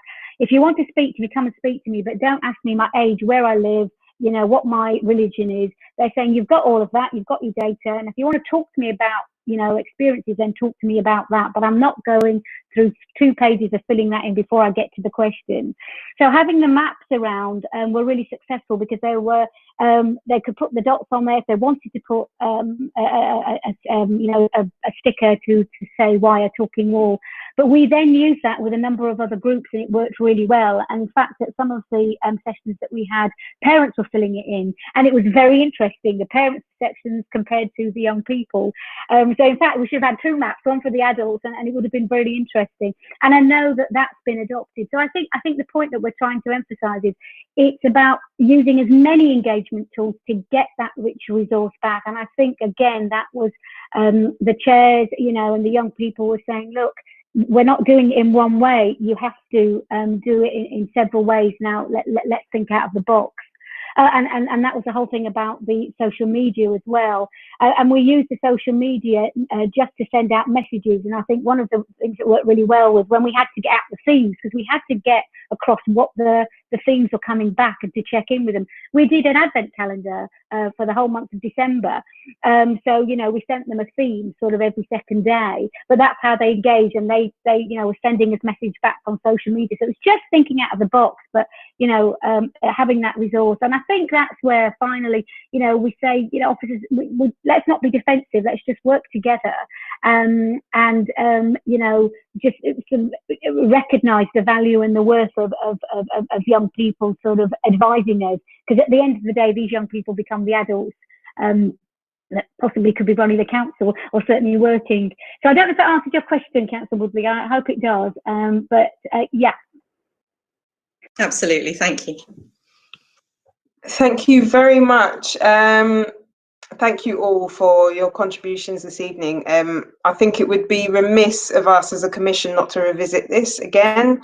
I therefore would like to probably invite you back next year at an agreed time, in the next municipal year, in order for us to get an update on the work that the Commission has been working on and any progress in relation to the key asks. I think it's really important for us as a Commission to take on board that it is now our challenge to also continue monitoring the progress made against those asks, both when you, at meetings that you attend and at meetings that you don't attend. We'll continue to have those key asks in mind. And I think it's a useful frame for us to view future meetings through. Yes, so I would like to thank you all for attending. Thanks again to Roni and Polly, and a special thanks to Shakila and Jermaine for your commitment to developing this seminal piece of work. Thank you so much. Thank you. Okay, we're going to now move on to item 6, the childcare update. The Commission has a responsibility to maintain oversight of childcare provision, and an update on childcare sufficiency across Hackney is provided each year. A report on the state of childcare provision in Hackney was provided to the Commission in July 2020, but due to the impact of COVID-19, it was difficult to fully assess how this was affecting childcare at this time. The Commission therefore requested a brief update for this meeting. To support our discussion of this item, the Commission met with a number of childcare providers ahead of this meeting to further understand how the pandemic had impacted on their service. Two of the childcare providers are actually in attendance this evening, so welcome and thank you for attending. Can I now introduce Donna Thomas and Tim Woolridge and Annie Gammon for this item? We have 20 minutes for this, so can I ask officers to briefly update the Commission on the key highlights for 5 minutes, and then we can have 15 minutes of questions. Thank you, Councillor Conway. You've given the background and the update, so I'm going to hand straight over to my colleague Tim, who's actually drafted the report, and together we'll pick up any questions or any emerging points. Thanks very much for that, Donna. Good evening, everyone. My name's Tim Waldridge, and I work for the Early Years and Early Help and Wellbeing Service at Hackney Education. Yeah, just a little bit of background for anyone that wants it. In the summer term, when we produced our childcare sufficiency assessment, there was a lot of anxiety in the media. Various organisations, the National Day Nurseries Association, the Early Years Alliance, and the Department for Education commissioned a survey into early years, and the outcomes made pretty grim reading. Somewhere between a quarter and a third of nurseries were predicted to close within the year. And so the Scrutiny Commission wanted to find out what the position was going to be in the autumn term, or what the position actually was in the autumn term. Well, I'm pleased to say that the worst case scenario that was forecast hasn't happened. We haven't had a mass slew of closures across the early years sector in Hackney, far from it. But there are still issues which I think need to be shared with you. I think the first is that there is sufficient childcare across Hackney to meet current demands. That there haven't been the closures. All the nurseries reopened after lockdown by September 2020, with the exception of 3 nursery providers. None of those 3 nursery providers' closure was related to COVID or any financial difficulties that they got into. They were based on personal circumstances, etc. In fact, there have been a couple of schools which have amended their provision to take 2-year-olds, and one is now registered to become an early years provider with Ofsted, so they're taking children from 6 months old as well. So there is sufficient provision across the board to meet demand and any expected demand going forward. With respect to childminders, we've got 176 childminders across the borough. They're not all operating all the time, but the numbers at the moment, there's 97 which are taking children. That's about the same number that were taking children 12 months ago. So the picture on the face of it looks quite healthy. We're up to nearly 5,000 children attending early years provision, which again, it compares rather favourably with last year. When we look at one of our target areas, which is uptake of 2-year-olds, we will be having fewer 2-year-olds, I suspect, in the spring census, fewer than we had last year, but it won't be very many fewer. But I don't think that tells the whole picture, really. There are quite a number of issues when you dig a little bit deeper into the early years sector. We collect vacancy information from each of the providers, and the vacancy information is used to help us place 2-year-olds, so that when 2-year-olds come to us and say we're looking for a provider, we can signpost them directly to a provider with vacancies. So we're able to compare the vacancy information from this year to last year, and it's unquestionably the case that there are far more vacancies now than there were last year. And certainly we know from contact with the providers that many of the providers have fewer children in attendance than they had last year. But it is a mixed picture across the board. There are some settings which are as full as they were last year. There are some which are as full but don't have the same waiting lists that they've had in the past. Or not waiting list, but parents who are anxious to take up a place, for example, in a children's centre. But we have got nurseries which are struggling for numbers going forward. And so we are concerned that there may be closures in the spring or in the summer term next year unless empty places get filled. So it's a mixed picture, really.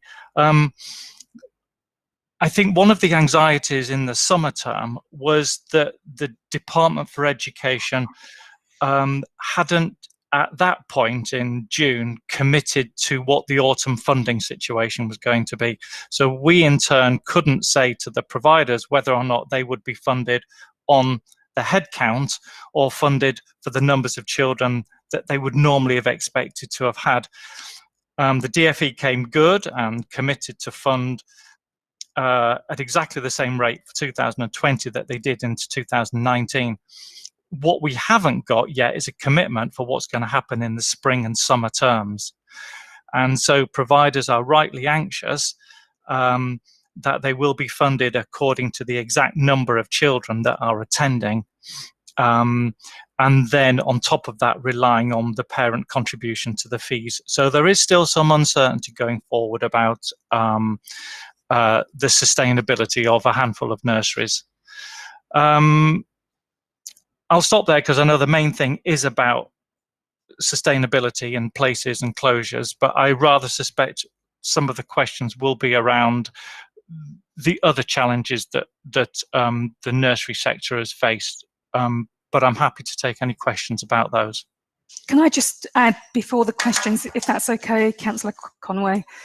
We also know that the childcare market has changed in terms of parents who previously requested full-time places and are now opting for part-time places, and some are just taking their 15 hours or their 30 hours free entitlement. We know that's happening now. We don't know what that will mean long-term post-COVID. So that is one of the risks that we're currently working with at the moment.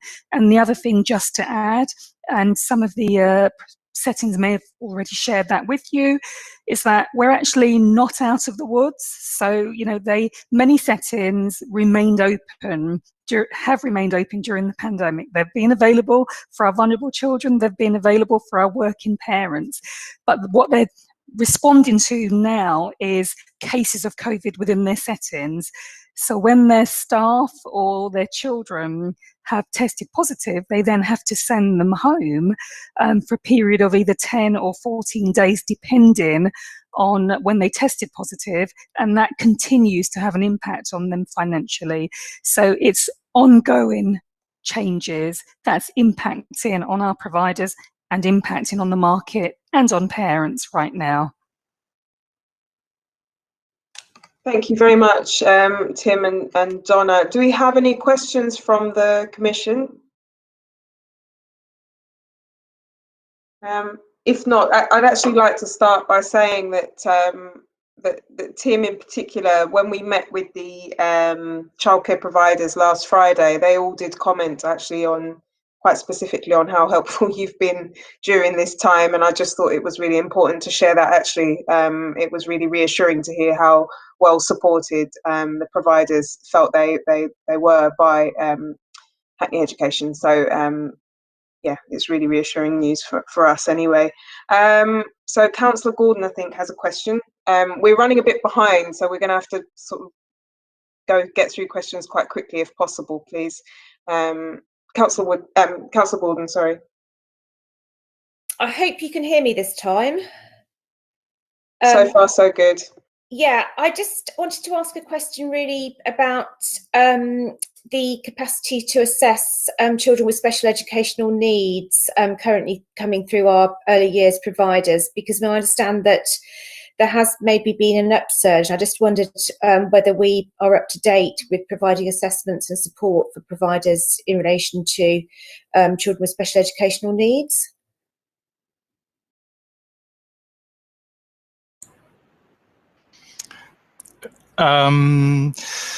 Yes, we are. As you know, in early years, when children are 3 and 4, they're entitled to access the Early Years Inclusion Fund.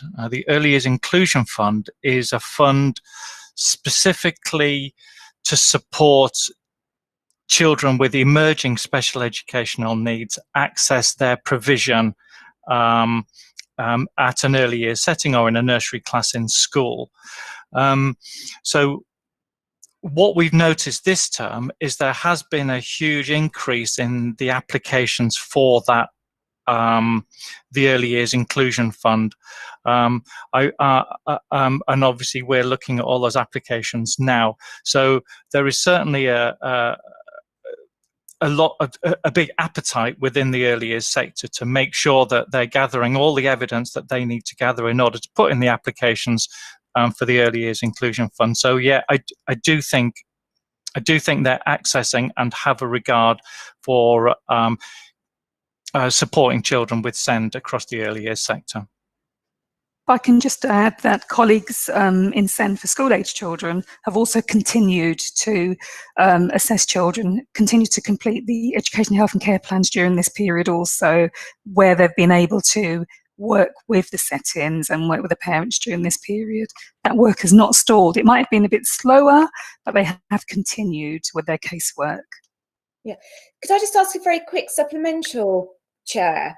I mean, do you have you sort of, can you comment on, do you know what the reasons are for the upsurge in this? Have you got any sort of views on why there's been an upsurge over the last term or so? I think that that COVID has presented a load of challenges. It's certainly impacted on learning at all levels. It's impacted on learning for those children who have English as an additional language because they spent 6 months at home not hearing the same level of English that they were hearing when they were in nursery. We know that children from disadvantaged backgrounds ended up really suffering quite badly as a result of the lockdown because they weren't getting access to the variety of toys and activities and outdoor space that all children were getting or that they would normally have got in their settings. And we know that some children became less confident, they became more anxious, they became less independent. Children started using dummies again, they regressed with terms of their toilet training and things like that. And I think that the settings and the managers in the settings are absolutely determined to address those core areas of children's physical development, personal, social and emotional development. And I think SEND was really high on the radar, and they wanted to look at putting all the interventions in place as early as possible, as quickly as possible, to support those children who'd been knocked back and disadvantaged by the lockdown, by COVID. Thank you very much, Tim. I have a couple of questions. I'd like to start with if you have any updates regarding the financial viability of Hackney's children's centres. Are there any assurances that Stay and Play will remain accessible for lower income families? And also, given the importance of children's centres in early help provision and a projected increase in demand for speech and language intervention, how will this impact on children and young people with education and health care plans? That's a big question, Councillor Conway. I think the first thing to say, the easy bit is to say, is that Stay and Plays, we took them online virtually, and now we're taking, and then we took them offline during the summer, and actually during the last lot of restrictions, we have a programme now where we are wanting to get parents back into our settings. Now, first of all, over the summer, it was to get them outside, and we achieved that. And then it was a program to get them inside. And COVID, the recent restrictions have not, we've continued to do that. So parents are starting to physically access Stay and Play again. However, it is restricted because of numbers, because of having COVID secure environments. In terms of the cost, we don't charge for Stay and Play. We've never charged for Stay and Play, and I am pretty confident that as part of our strategy moving forward, it wouldn't be to charge for Stay and Play because it's such a valuable resource for children and families, especially in the very early stages. So that should remain secure. The future of children's centres and the finances, I think we estimated the first lockdown, we estimated a loss of about £1.1 million.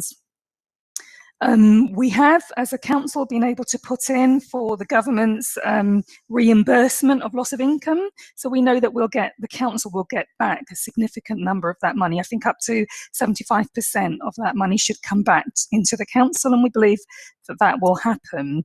I think we will have an opportunity to put in for further reimbursement, I think phase 2, and we will do that with the council, the wider council services, because as I said, every time we have to send a bubble home or close a centre, we had a circuit break for one centre because they were overwhelmed by the number of cases that they had.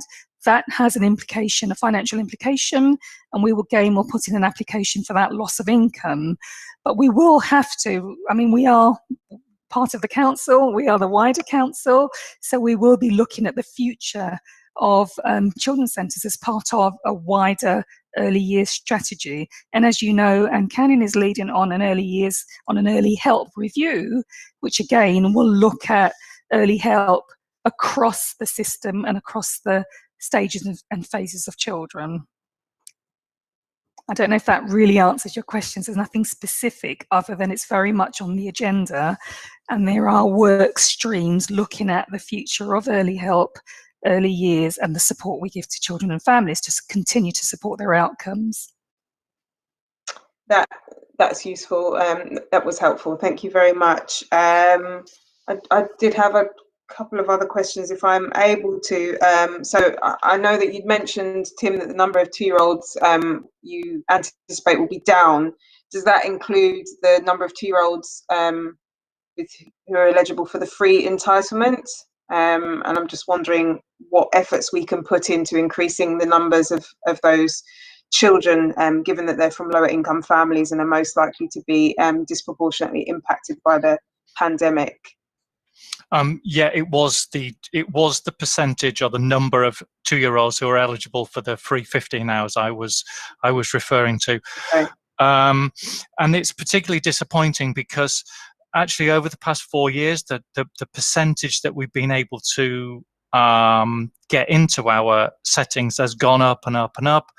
And last year I think it was around 64%, which was higher than most other London boroughs. So to predict a drop is really quite disappointing. But I think it's understandable because parents have an anxiety and a fear and a worry about sending children back to nursery. And it's particularly challenging because, we're struggling to organise visits parents, outsiders, visitors are not allowed into nurseries. So we're having to try to persuade families to take up a place of somewhere where they can't go inside and settle their children in with their children. So there's a number of obstacles we've faced. What are we doing about it? We're refreshing all our advertising, our social media. We've sent out postcards to every eligible family, signposting them to where they can make a phone call, how they can check their eligibility, where their children's centre is. We are phoning up where we've got numbers where we can match. We get information from the DWP about the families who are eligible, and where we can match the data, we're phoning families and we're encouraging them to take up a place. But it is challenging at the moment. Can I just say that it's actually a whole system response? So the local children's centres are also co-partners in this, and so they broker also places between parents and their local settings. If they don't have a place at the children's centre, then they will signpost them to their local provider, whether it be a nursery or a play group. And Tim, if I'm right, if they are going to drop, they're going to drop marginally, not significantly. So I don't need to leave members with the fear that it's going to be drastic reduction, and we're talking about marginal reductions. Yeah, we're talking. Each year it went up and up and up, and this year it looks like it might go down possibly by about 100 out of. Well, I think the numbers are in the report. I can't remember them off the top of my head. It's not a huge number, and we're obviously still hoping that between now and the spring census, we manage to broker some more support and get more parents to take up their entitlement. Thank you very much. And I just have one last question about the focus support for the PVI settings. The impression that I get is that those are the settings that we anticipate the most sort of financial uncertainty in the coming year. And I just wondered what support we're able to offer. Yeah, you're right.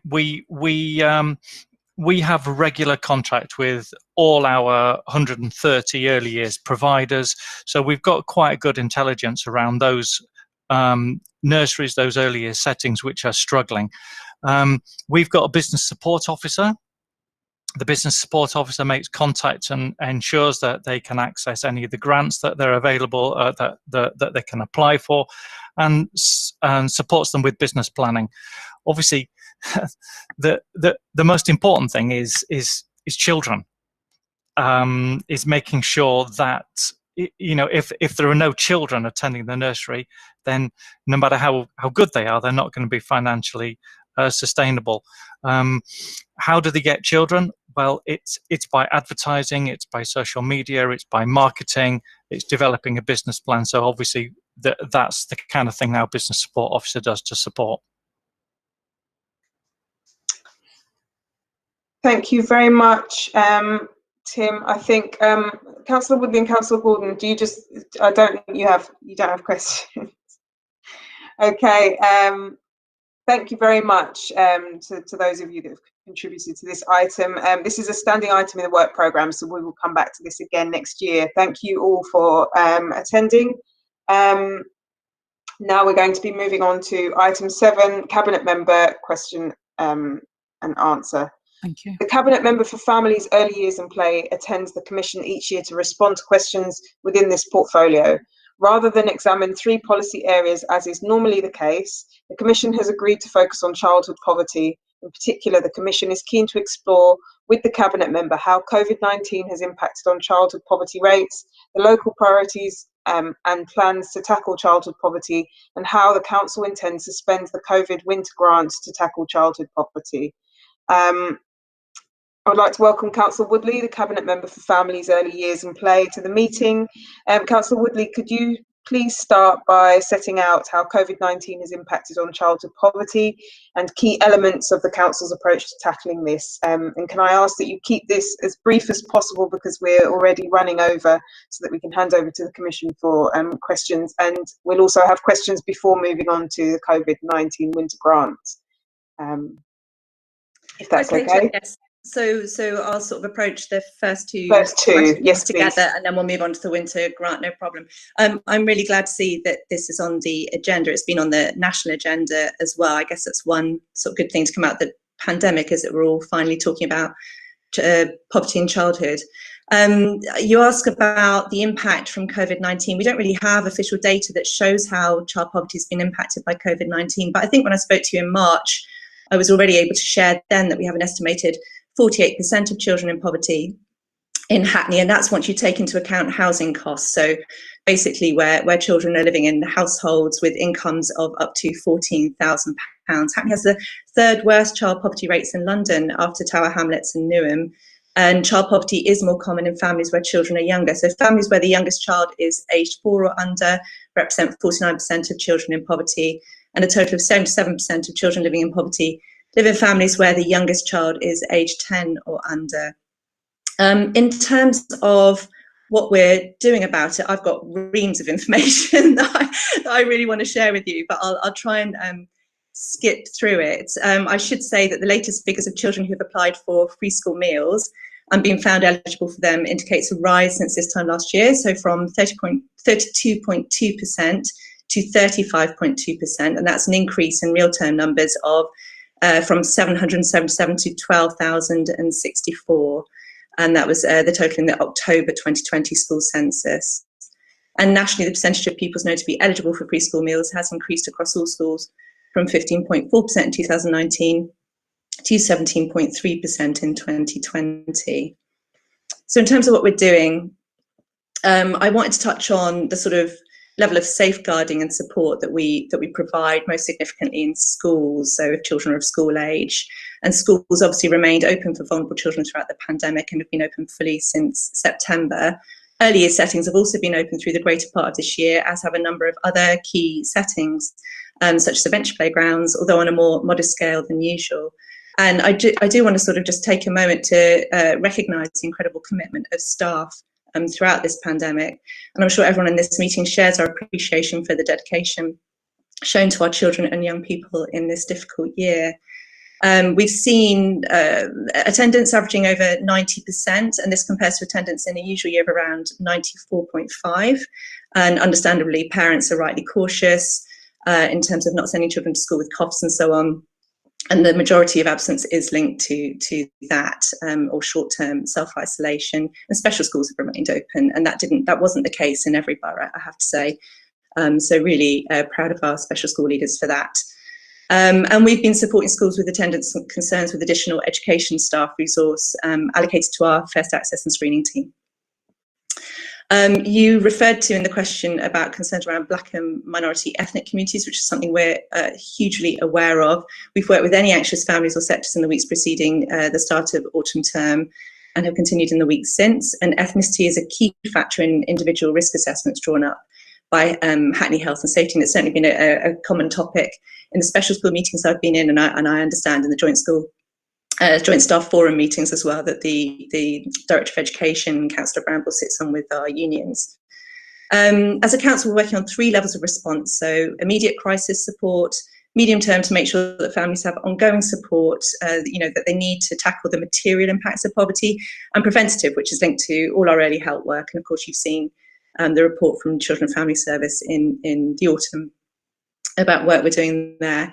So in terms of crisis support, just before the pandemic, we'd adopted a food poverty action plan, and we established a Food Justice Alliance, which I think most of the councillors on this call will be pretty familiar with now, as somewhere that we were able to refer some of our community centres and mutual aid groups that were picking up food aid. And we have now worked closely with a wide range of community organisations to draw from this wider alliance and set up a community partnerships network. And you'll be hearing us talk about community partnerships network a lot in the coming year. And this network will be the main way that we support residents with practical help around food and other essentials. The network is already meeting needs at community level, as well as taking referrals from the Here to Help helpline. They're currently delivering over 3,000 meals a week and 2,000 food parcels or grocery top-ups. We're now putting in place the grant funding to respond to an increase in referrals from the I Need helpline, specifically with regards to those who've been told to self-isolate, the clinically extremely vulnerable group and the wider group of vulnerable people. I wanted to touch on how we're sort of also leveraging in external funding. So we brought in funding through a bid to DEFRA for food donations. There's investment from Investec and smaller grants for youth organisations from UNICEF or Sustain. We've routed £280,000 from the Council's community grants budget to support communities impacted by the pandemic. And this has been awarded through the London Community Response Fund. And we've also awarded £120,000 of grant funding from the DEFRA Emergency Assistant Funding, which was awarded to local authorities over the summer. And we've opened a third food surplus hub in Hackney City Farm in order to maximise the level of food surplus received by Hackney and allocate this effectively. I also wanted to add that we invested an additional £500,000 into the discretionary crisis support scheme so that residents could apply for urgent financial support. In the medium term, the Community Partnerships Network brings together advice providers and health navigators, as well as council services. And through this, we're building local systems of support in the community to tackle poverty and also local solutions to food access and supply. So working with the Alexandra Rose vouchers, which I guess most of you might be familiar with through the work that we do with children's centres with Alexandra Rose. And what's quite interesting is that in this kind of second lockdown, we've practically doubled the number of children's centres they work with, and they've also reached out to local markets. So in Stamford Hill, in the Orthodox Jewish area, that you're able to use the vouchers in food stores, which I think is a great move. Preventative work, it's the cost of housing and low wages that's driven up poverty levels, and the longer term solutions lie in us continuing to deliver a strategy that increases the supply of genuinely affordable housing for families, and that is a challenge, as we know. It also means working with employers to increase London living wage and to improve the quality of employment, and the will is there. We have to find the way. You've already heard from Donna and Tim about all the amazing work that we've been doing through our children's centres. They remained open through most of the pandemic. Our multi-agency teams continue to receive referrals for early help and a coordinated intervention to vulnerable pregnant women, children and their families. Referrals are actually comparable to the same period last year, which was reassuring to me. So from April to June 2020, we had 68 referrals, and in 2019, the total was 71. So, really, really quite similar.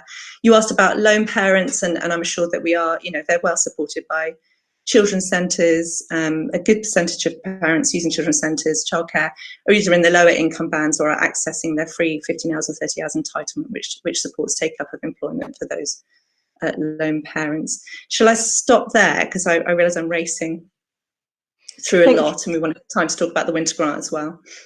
Thank you very much, Councillor Woodley. Do we have any questions from the Commission? Okay, we've got a question from Councillor Etty and then Richard. Councillor Etty. Thank you, Chair, and thank you to Councillor Woodley for the amount of work you are doing and also for the update. I quite agree. I think we all know about the Food Alliance, the Justice Alliance and Food Action Plan. And sometimes I just wonder, and I just keep asking questions within myself, and considering the length of discussion on food poverty and to a particular section within the community in Hackney. And I know we're doing a lot. But sometimes I feel sometimes I still question, are we, in terms of getting the information out are we getting this out to the right people or to those that still needs it? And also I just want to know, how much work are we doing with HCVS? There and other community providers in order to assist, in order to help to identify and support those vulnerable families that are most in need, because HCVS is there. They have all the contacts. How much are we working with them so that this can get to the grassroots, to the real people that needs it? Thank you. Can I also take the second question as well? if you're able to remember them? Do you want to take those two now, Councillor Woodley? I can take the first one. I'm afraid I don't know about the second one, so I might have to pass that on. Okay. In terms of the first one, I think we've done quite an extraordinary amount of work to understand the sort of the cultural needs of the people that we've been providing food to. But we have been looking primarily at the sort of the step change between enabling other groups to pick up that work, and as I say, direct grant funding towards them in order to make that kind of sustainable and resilient. We're not sort of directly putting food out ourselves. It's all going through these other bodies, and what we've discovered is that groups have come together through that. There's a sort of Hackney North, I think it is, Food Alliance.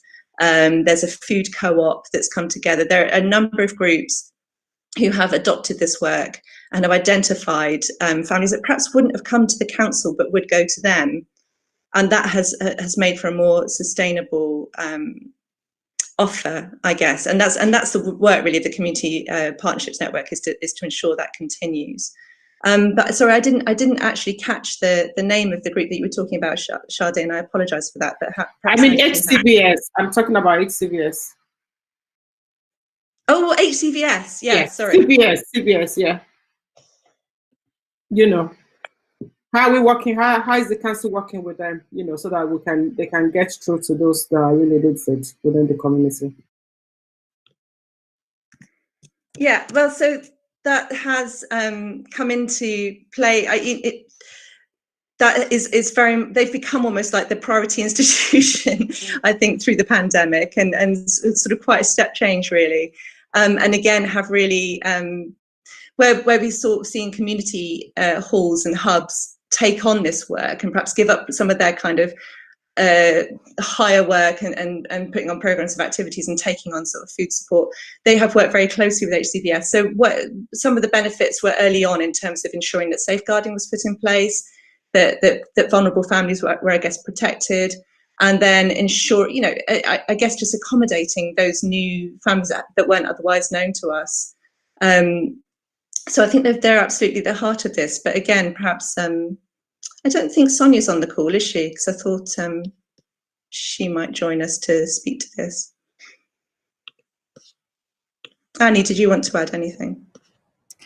I think HCVS as a whole have definitely engaged and had many of the communications, and I'm interested in whether you think some of the sort of constituents of HCVS perhaps haven't been involved as much as possible. We know that the HCVS will work with different parts of the community and sometimes have reach into parts of the community much more effectively perhaps than some of the council offers, the direct council offers. So we'd be interested to know, I think, if you felt there were any gaps in what's been provided.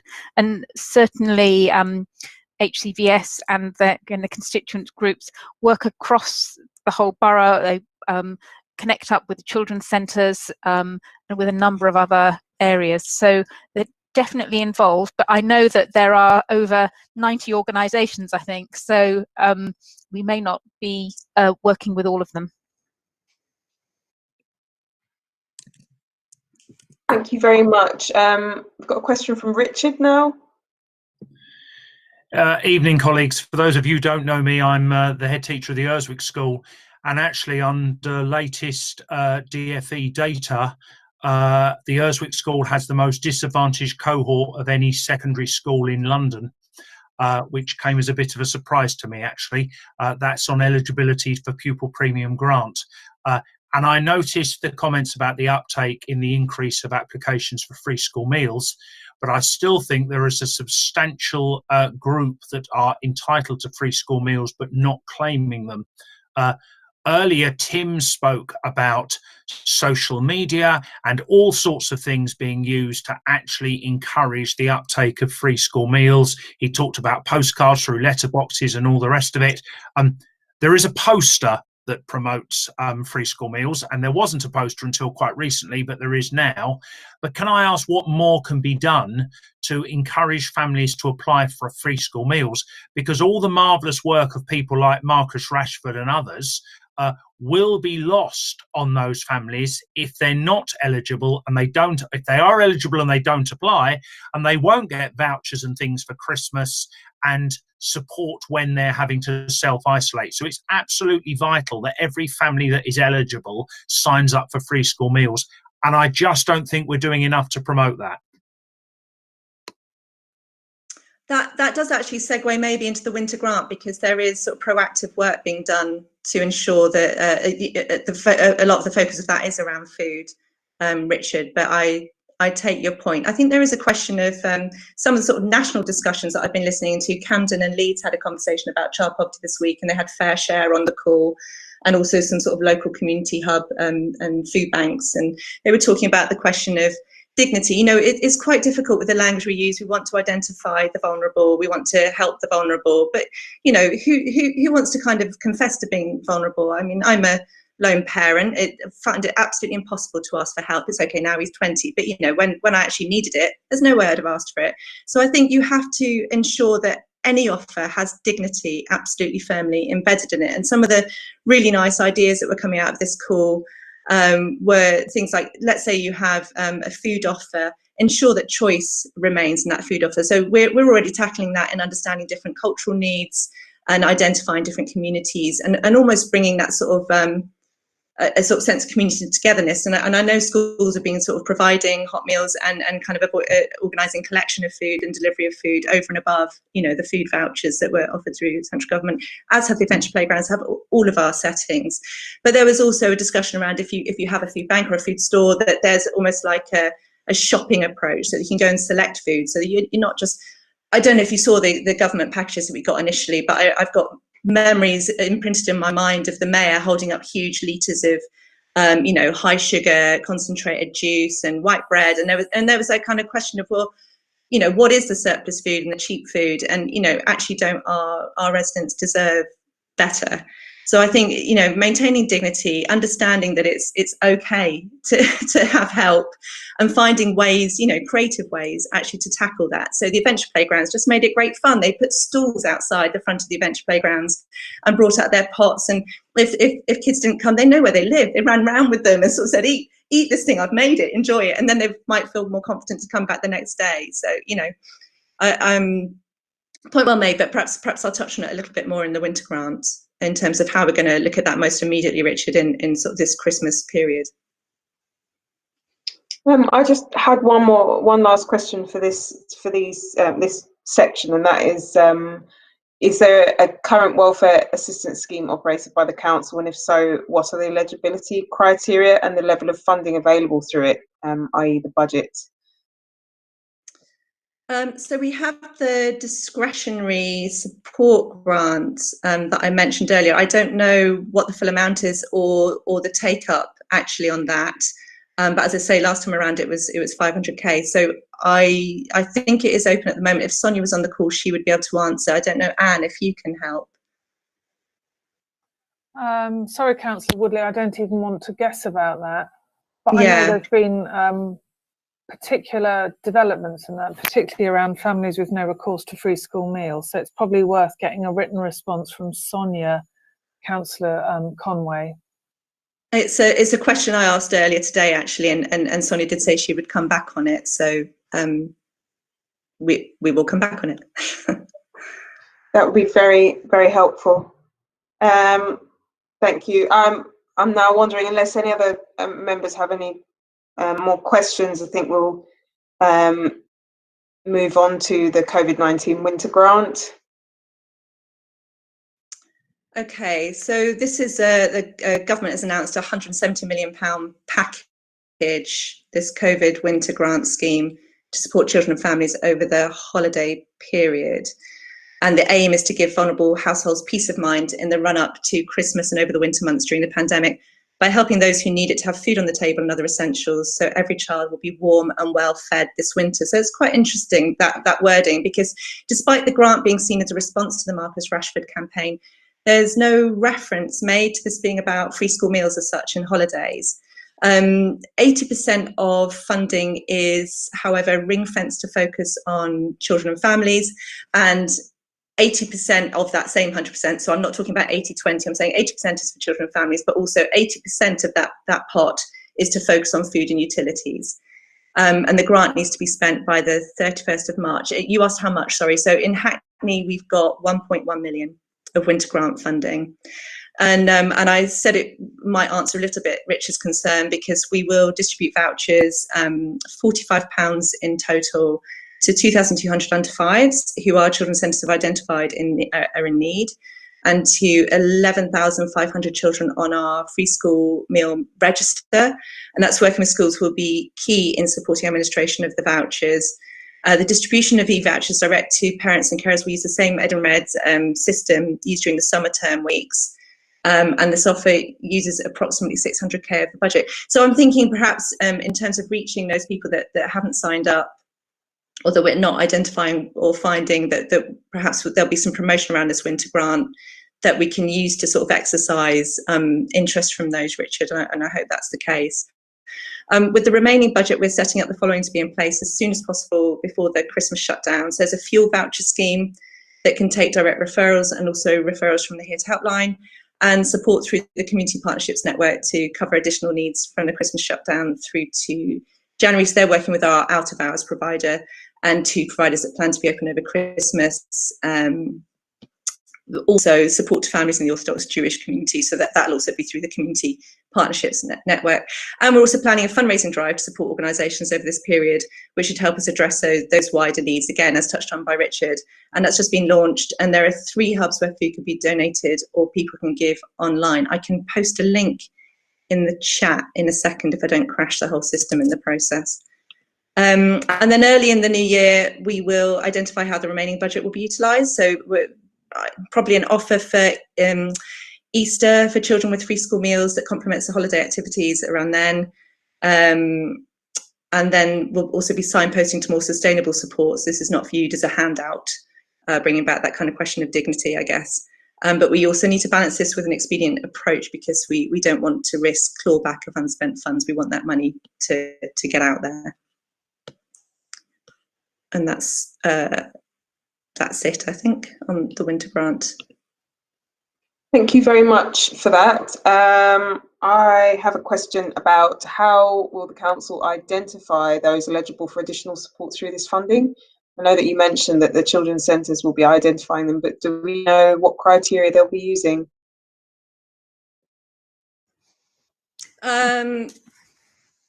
Sorry, Annie. Do you want us to? So for the children in schools, it will use the free school meal criteria currently used. And interesting, actually, because we had 11,500 on our first estimate, and then, of course, the numbers from the census came through, and as Councillor Woodley said, it had gone up by 3%, so it's actually more like 12,000 school-age children. And then, Donna, do you want to comment about the children, early years children? So we will, the criteria for the children that are eligible for the 2-year-old free entitlements. So we've got, as Tim said, about 1,200 children that will be eligible. And then we've got about 600 children who are subject to a child in need or a child protection plan with an allocated social worker. And then a minority of children who are eligible for the early years pupil premium. So they fit the free school meal criteria that would be used in schools. So that's how we've done it. And then again, about 200 children that are subject to a early help multi-agency team plan as part of the Children's Centre early help system. And again, they are children that are, if they're not in a setting, then they're children that are on low-income households, usually on benefits. That's very helpful. Thank you very much. Do we have any other questions from the Commission? No. If not, I think we're probably going to move on. Thank you so much, Councillor Woodley. Really, really helpful. No doubt we'll continue revisiting this as sadly childhood poverty blights our borough, and we're always engaged in continued efforts to address this. Thank you again for attending. I'm now going to move on to item 9 of the work programme. item 9, sorry, which is the work programme. The current work programme to the end of the municipal year is available for the Commission to review. The Commission has met with the Director of Education to scope out the attainment gap item for February 2021. Sorry, Martin, do we have a summary of the key areas for this? Yeah, just so we met with Annie just to kind of scope out the item for February, that we would draw on a number of different kind of perspectives. What we wanted to do is to look at our own kind of work to close the attainment gap in those particular areas around sort of the performance of Black Caribbean children, which we knew has not been as closing the gap as much as we'd like. In fact, it's been quite static. So we want to try and draw in some comparative evidence. So we'll be chatting to some other local authorities. They'll be coming to the meeting, and we'll be getting some external expert input as well. And we're going to extend the meeting as well to the whole meeting, so we can really focus on this issue, because I think there's lots of things to unravel here. I think probably around to COVID and that as well, perhaps. So the focus will be on attainment gap, and we'll get some comparative kind of data in there from other local authorities.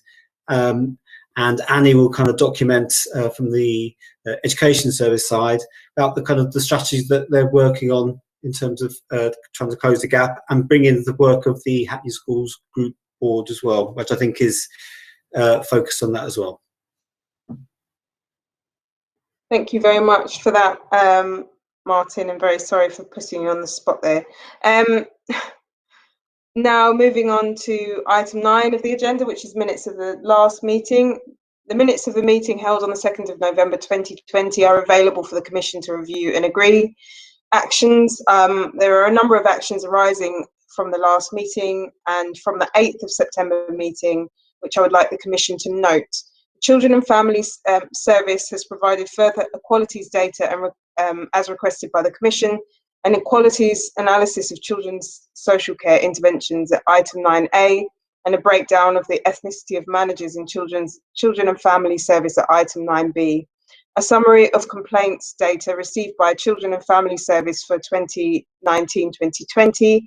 Please can I ask members to note and agree the minutes? Noted and agreed. Thank you very much. Item 10, any other business? I did actually forget to say thank you so much to the early years settings that we spoke with on Friday for